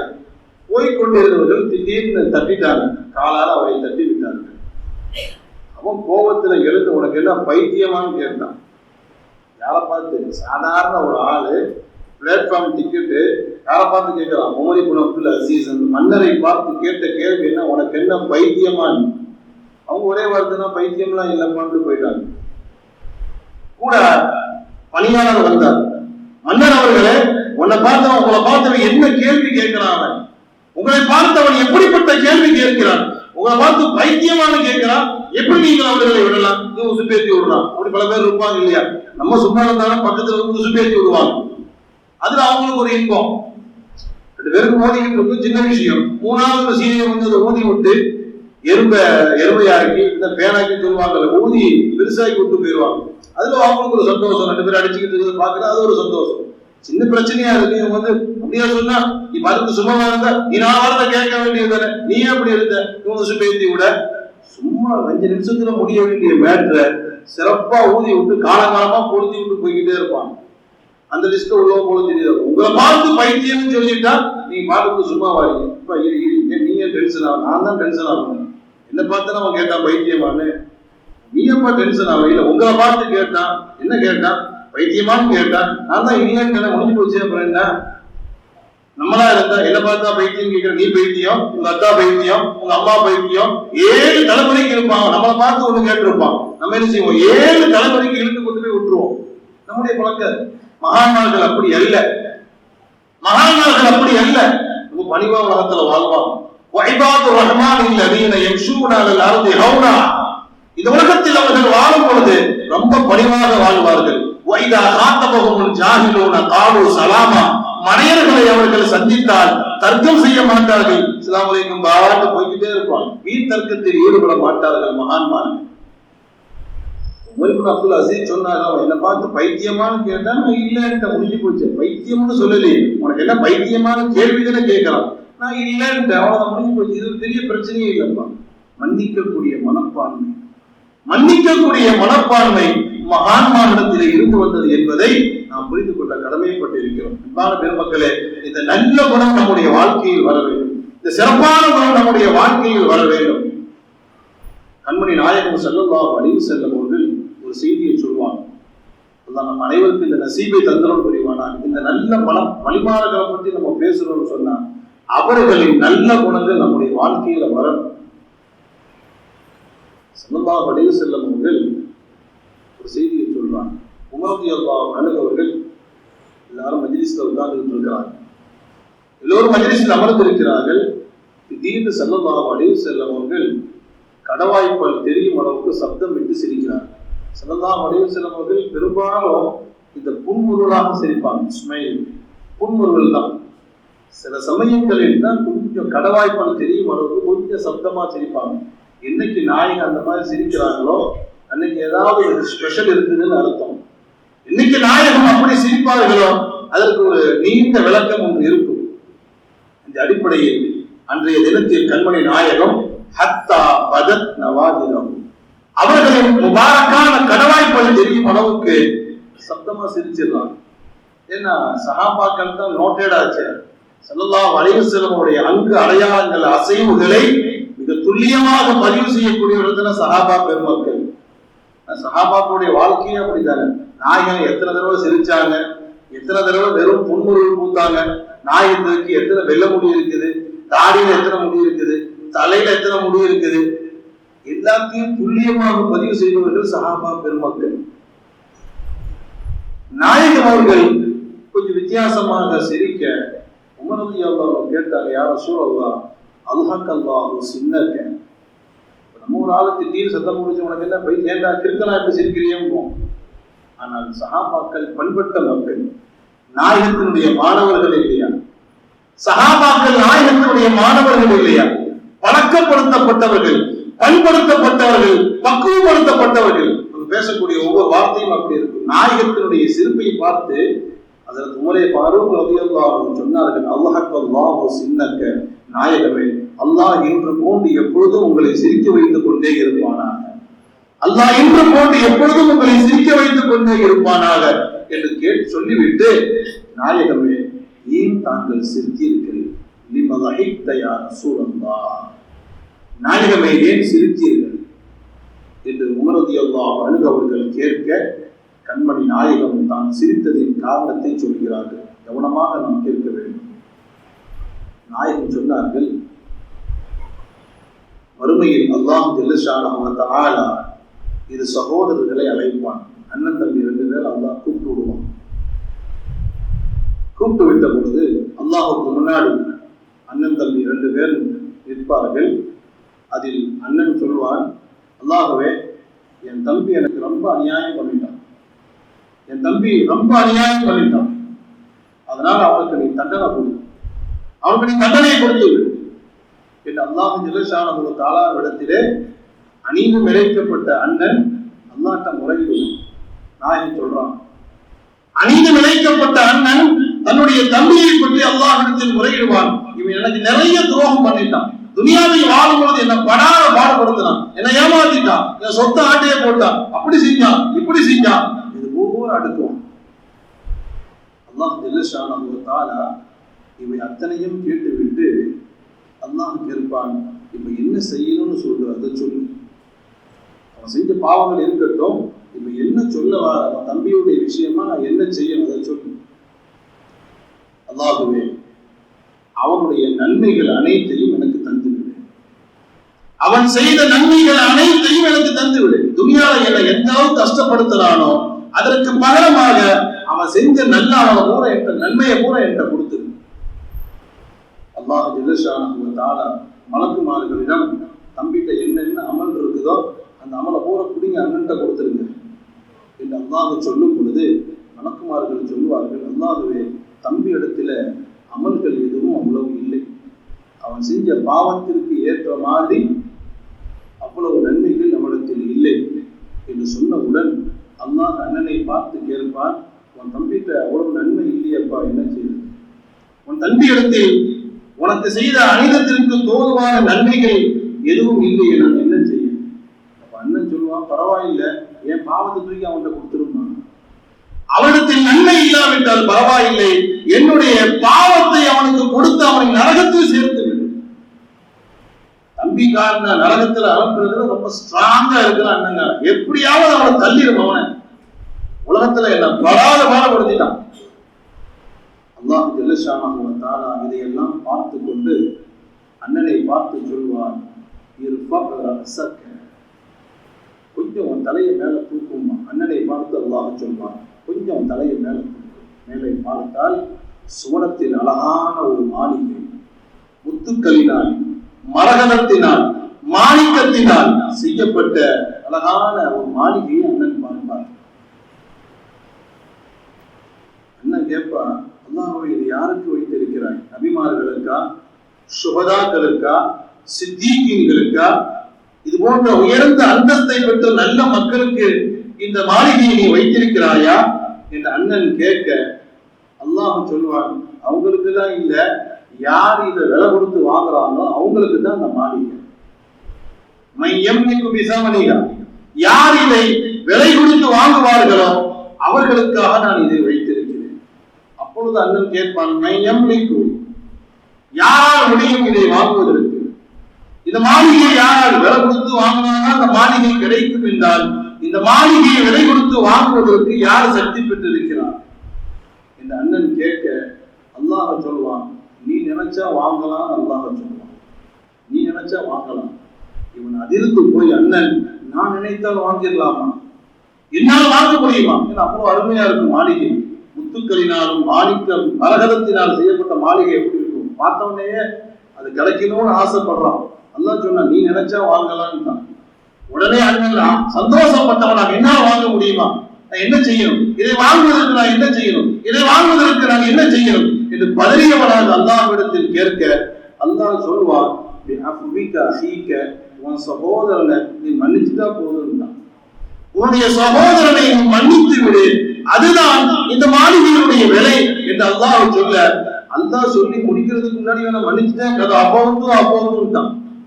அல்லாஹ் சொல்லி முடிக்கும், உன் சகோதரனை நீ மன்னிச்சுட்டா உனக்கு இந்த மாளிகை என்று முடிப்பதற்குள் இவன் உடனே வாழ்ந்துட்டா அப்போதுல மன்னிச்சுட்டா அல்லாஹ் இந்த மாளிகை கொடுத்துரு, அல்லாஹ் இந்த மாளிகை கொடுத்துரு, என் தம்பி ஒரு தப்பு என்ன 1000 தப்பு செஞ்சாலும் மன்னிச்சிடும், கோடிக்கணக்கான தப்பு செய்தாலும் மன்னித்து விடுகிறேன் என்று சொன்ன ஒரு அல்லாஹ் சொல்லுவான், நீயும் உன் தம்பியும் 2 பேரும் கை பிடித்தவர்களாக இந்த மாளிகைக்குள் செல்லுங்கள் என்று அல்லாஹ் ஜல்ல ஷானஹு வ தஆலா சொல்லி அனுப்புவான் என்று சொன்னவுடன் கண்மணி நாயகம் அவர்கள் வாய் விட்டு சிரித்தார்கள். அடுத்தவர்களை மன்னிப்பு, நம்முடைய சொந்தக்காரங்கள்ல கூட பிறந்தவங்க, அக்கா தங்கச்சிக்கு சண்டை வந்திருக்கலாம், அண்ணன் தம்பிக்குள்ள சண்டை வந்திருக்கலாம், குடும்பத்துக்குள்ள சண்டை வந்திருக்கலாம், நண்பர்களுக்குள் சண்டை வந்திருக்கலாம், பிரஸ்டீஜ் ஈகோ எல்லாம் பார்க்கக்கூடாது. அல்லாஹ்விடத்தில் நாம் நன்மதிப்பை பெற வேண்டும். துனியால கொஞ்ச காலம் வாழ போறோம், நம்முடைய பிரஸ்டீஜ், நம்முடைய மதிப்பு, மரியாதை எல்லாம் 6 அடிக்குள்ள போயிட்டா எல்லாம் சேர்ந்து போயிடும். அதெல்லாம் ரூஹ் இருக்கிறவர்கள் அந்த மதிப்பு எல்லாம். நமக்கு மதிப்பு என்பது அல்லாஹ்விடத்தில் எதிர்பார்க்க வேண்டும். நமக்கு வழிபாடுகளுக்கு மத்தியில் அதுதான் வித்தியாசம். நம்ம எதுவா இருந்தாலும் மக்களுக்காக செய்வோம். நம்ம இப்படி செய்யாம அப்படின்னு நினைப்பானோ, நம்ம இப்படி செய்யாம அப்படின்னு நினைச்சிருவானோ, நம்ம அவனை மன்னிச்சுட்டேன்னு சொன்னா வழியா இறங்கி வந்துட்டான், நம்ம ஏராளமாக பார்ப்பானோ, இப்படிதான் நம்முடைய கான்செப்ட் போகும். வழிபாடுகளுக்கு அந்த சிந்தனையே இருக்கு, என்ன வேண்டாலும் நினைத்துக்கொள், என்னை எப்படி வேண்டுமாறு நினைத்துக்கொள், என்னுடைய சிந்தனை என் ரப்பிடத்தில் எனக்கு மேலாக அவனை எப்படி சந்தோஷப்படுத்தணும் அதுலதான் அவன் கவனமா இருப்பான். நம்ம எப்படி மக்களை சந்தோஷப்படுத்துறதுல, மக்களை திருப்திப்படுத்துறதுல நம்ம கவனமா இருக்கிறோமோ, வழிமார்கள் அல்லாஹ்வை சந்தோஷப்படுத்துவதில், அல்லாஹ்வை திருப்திப்படுத்துவதில் அதுல அவங்க கவனமாக இருப்பான். இதுதான் நமக்கும் வழிமார்களுக்கும் மத்தியில் உள்ள வித்தியாசம். அன்பான பெருமக்களே, வழிமார்களுடைய உயர்ந்த பண்பும் அல்லாஹ்விடத்தில் தன் பாவத்திற்காக மன்னிப்பு கேட்பார்கள். பிறர் தனக்கு அநீதம் செய்யும் பொழுது அவர்களை மன்னித்து விடுவார்கள். அன்பான பெருமக்களே, வழிமார்களுடைய அடையாளங்கள், வழிமார்கள் எப்படிப்பட்ட தன்மை உடையவர்கள், வழிமாருடைய குணங்கள் என்ன, இதெல்லாம் நாம் புரிய கடமைப்பட்டிருக்கிறோம். நான் சொன்னது கடல்ல இருந்து ஒரு சொட்டு தண்ணி எடுத்தா எப்படி இருக்குமோ அதான் நான் சொல்லியிருக்கிறேன். வழிமாருடைய அடையாளங்கள் எவ்வளவோ இருக்கு. ஒவ்வொரு சப்ஜெக்டையும் எடுத்தால் நிறைய பேசலாம். அன்பான பெருமக்களே, வழிமாருடைய குணம், வழிமாருடைய அடையாளம், எப்பொழுதும் அல்லாஹ் என்னை பார்த்து கொண்டே இருக்கிறான், அல்லாஹ் என்னோடு இருக்கிறான் என்ற உணர்வோடு வாழ்பவர்கள், அல்லாஹ்விடத்தில் தன்னுடைய பாவங்களுக்காக எப்பொழுதும் பாவ மன்னிப்பு தேடக்கூடியவர்கள், அதுபோன்று பிறரை மன்னிக்கக்கூடிய அந்த மனப்பான்மை உடையவர்கள். இது மட்டும் சொல்லி இருக்கிறோம். இன்ஷா அல்லாஹ் இன்னும் ஒரு முக்கியமான ஒரு அடையாளம் இருக்கு. இன்னும் முக்கியமான ஒரு அடையாளம், வழிமாருடைய அடையாளங்களில் மிக உன்னதமான அடையாளம். இன்ஷா அல்லாஹ் அல்லாஹ் தௌஃபீக் செய்தால் நாளைய தினம் நாம் அதை சொல்லிவிட்டு இன்ஷா அல்லாஹ் நாளைய தினம் வழிமார்களுடைய சிறப்புகள், ஒவ்வொரு நாளைக்கும் ஒரு தலைப்பு. வழிமார்கள் எவ்வளவு சிறப்பிற்குரியவர்கள், அல்லாஹ் அவனுக்கு எவ்வளவு அந்தஸ்தை கொடுத்திருக்கிறான் என்பதை இன்ஷா அல்லாஹ் நாளைய தினம் நான் சொல்வேன். என்னை பொறுத்தவரை ஒரு 5 நாட்கள் வழிமார்களை பற்றி நான் பேசுவேன். மீதமுண்டான 6 நாட்கள் இந்த மஜ்லிஸினுடைய கதாநாயகர் குதுபே ரப்பானி, கௌசு சமதானி, திந்திலே நூரானி, ஷேக் முஹீத்தீன் அப்துல் காதர் ஜீலானி கத்தசுல்லாஹு சிரஹுல் அஸீஸ் அவர்களை பற்றி கடைசி 6 நாட்கள். இந்த குதுபு நாயகத்தை விளங்கணும்னு சொன்னா முதல்ல வழிமார்கள் யாருங்கிறது விளங்கணும் இல்லையா? வழிமார்கள் யாருங்கிறத விளங்கினாதான் வழிமார்களின் தலைவர் எப்படிப்பட்டவர்களாக இருப்பார்கள் என்பதை நாம் புரிந்து கொள்ள கடமைப்பட்டிருக்கிறோம். இன்ஷா அல்லாஹ் ஒவ்வொரு நாளும் ஒரு தலைப்பின் கீழ் நாம் பேசுவோம். உங்களிடத்திலே நான் ஆரம்பத்திலேயே சொல்ல நினைத்தேன், சற்று பயானுடைய வேகத்தில் மறந்துவிட்டேன். பணிவான முறையில் சொல்லிக் கொள்வது, என்னுடைய பயானை பொறுத்தவரை யாரையும் சாடுறது, எந்த ஜமாத்தையும் எந்த இயக்கத்தையும் சாடி பேசுறதுங்கிறது நம்மகிட்ட கிடையாது. இன்ஷா அல்லாஹ் நம்முடைய நோக்கம் இருக்கக்கூடிய விஷயத்தை எட்டி வைக்கிறது தான். வழிமாருடைய சிறப்புகள் என்ன, வழிமார்களுக்கு அல்லாஹ் கொடுத்திருக்கக்கூடிய மதிப்பு மரியாதை என்ன என்ற அந்த கான்செப்ட்ல தான் என்னுடைய பயான் அமைந்திருக்குமே தவிர குறிப்பிட்ட சில இயக்கங்களை, குறிப்பிட்ட சில சாரார்களை, குறிப்பிட்ட சில மக்களை சாடி தாக்கி பேசக்கூடிய அந்த பாவனை நம்மிடத்தில் இல்லை. அல்லாஹ் பாதுகாப்பானாக. ஏன் சொல்றேன் அப்படின்னா, சில சமயங்கள்ல சொல்றேன் உசுப்பேட்டி கூட மக்களும் இருக்கிறாங்க. நான் காமனா பேசிட்டு போயிடுவேன், சாதாரணமா பேசிட்டு போயிடுவேன். இருக்கக்கூடியவங்க அதிர்த்து பேசுறவங்க பார்த்தீங்கன்னா இவரை பார்த்தா ஆர்டி செம்ம பேச்சு, எனக்கு அவர் யாருன்னே தெரியாது. அப்படி சில பேர் இருப்பாங்க. நமக்கு அவருக்கு எந்த சம்மந்தம், காமனா நான் பேசிட்டு போயிருப்பேன். பக்கத்துல ஒண்ணு சொல்லுவாரு, இன்னைக்கு அதிர்த்து அவரை பார்த்தா சரியான ஒரு முடிவு ஒண்ணு பிடிச்சாரு. நல்லா இருந்த மனுஷன் என் மேல டென்ஷன் ஆகும். என்ன பத்தியா பேசினாரு, இன்னைக்கு கூத்தாநல்லூர்ல இருந்து புதக்குடியில வந்து என்ன திட்டிட்டு போயிருக்கிறாரா, என் கூட நல்லா பேசிட்டு இருந்த மனுஷர் அதை பேசாம இருக்கு. இப்படி நிறைய பிரச்சனைகள் நடக்குது. அவருக்கு ஏதாவது பிரச்சனை இருக்கு, நம்மள பலிகடம் வாங்கிக்கிறோம் உள்ள கொண்டு வந்து. அதிர்த்து இன்னைக்கு அவரை பத்தி நல்லா பேசினாரு, அவரை பத்தி தான் அப்படி எல்லாம் அன்பான பெருமக்கள். நம்ம யாரையும் தனிப்பட்ட முறையில் மார்க்கத்தில் அப்படி அனுமதியும் இல்லை. இருக்கக்கூடிய கருத்துக்கள் நம்ம சொல்றோம். வழிமார்கள் யாரு, ஒரு அடையாளம் என்ன, அவருடைய சிறப்புகள் என்ன, அல்லாஹ் கொடுக்கக்கூடிய மதிப்புகள் என்ன, காமனா பேசிக்கிட்டு போறோம், அவ்வளவுதான்.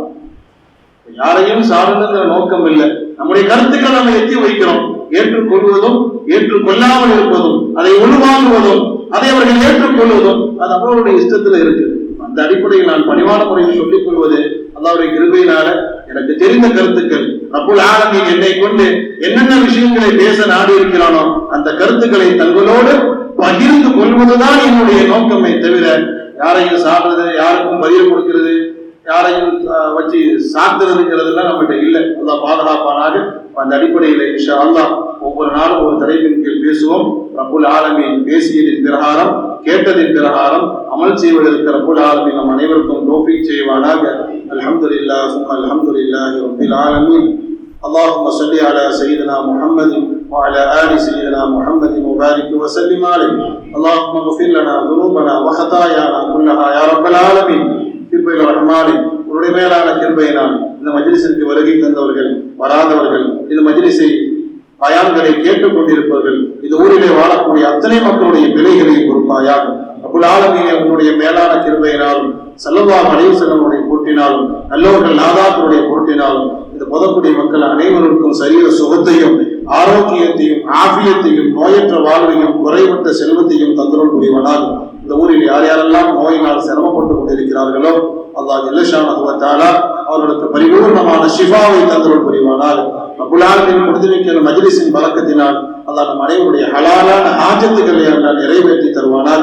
வியாபாரத்திலும் தொழிலிலும் ஆயுசிலும் ரிஸ்கிலும் பரக்கத்து செய்வானாக. நம்முடைய கஷ்டங்களை நீக்குவானாக, துன்பம் துயரங்களை நீக்குவானாக, மன கஷ்டங்களை நீக்குவானாக, குடும்ப கஷ்டங்களை நீக்குவானாக, வியாபார கஷ்டங்களை நீக்குவானாக.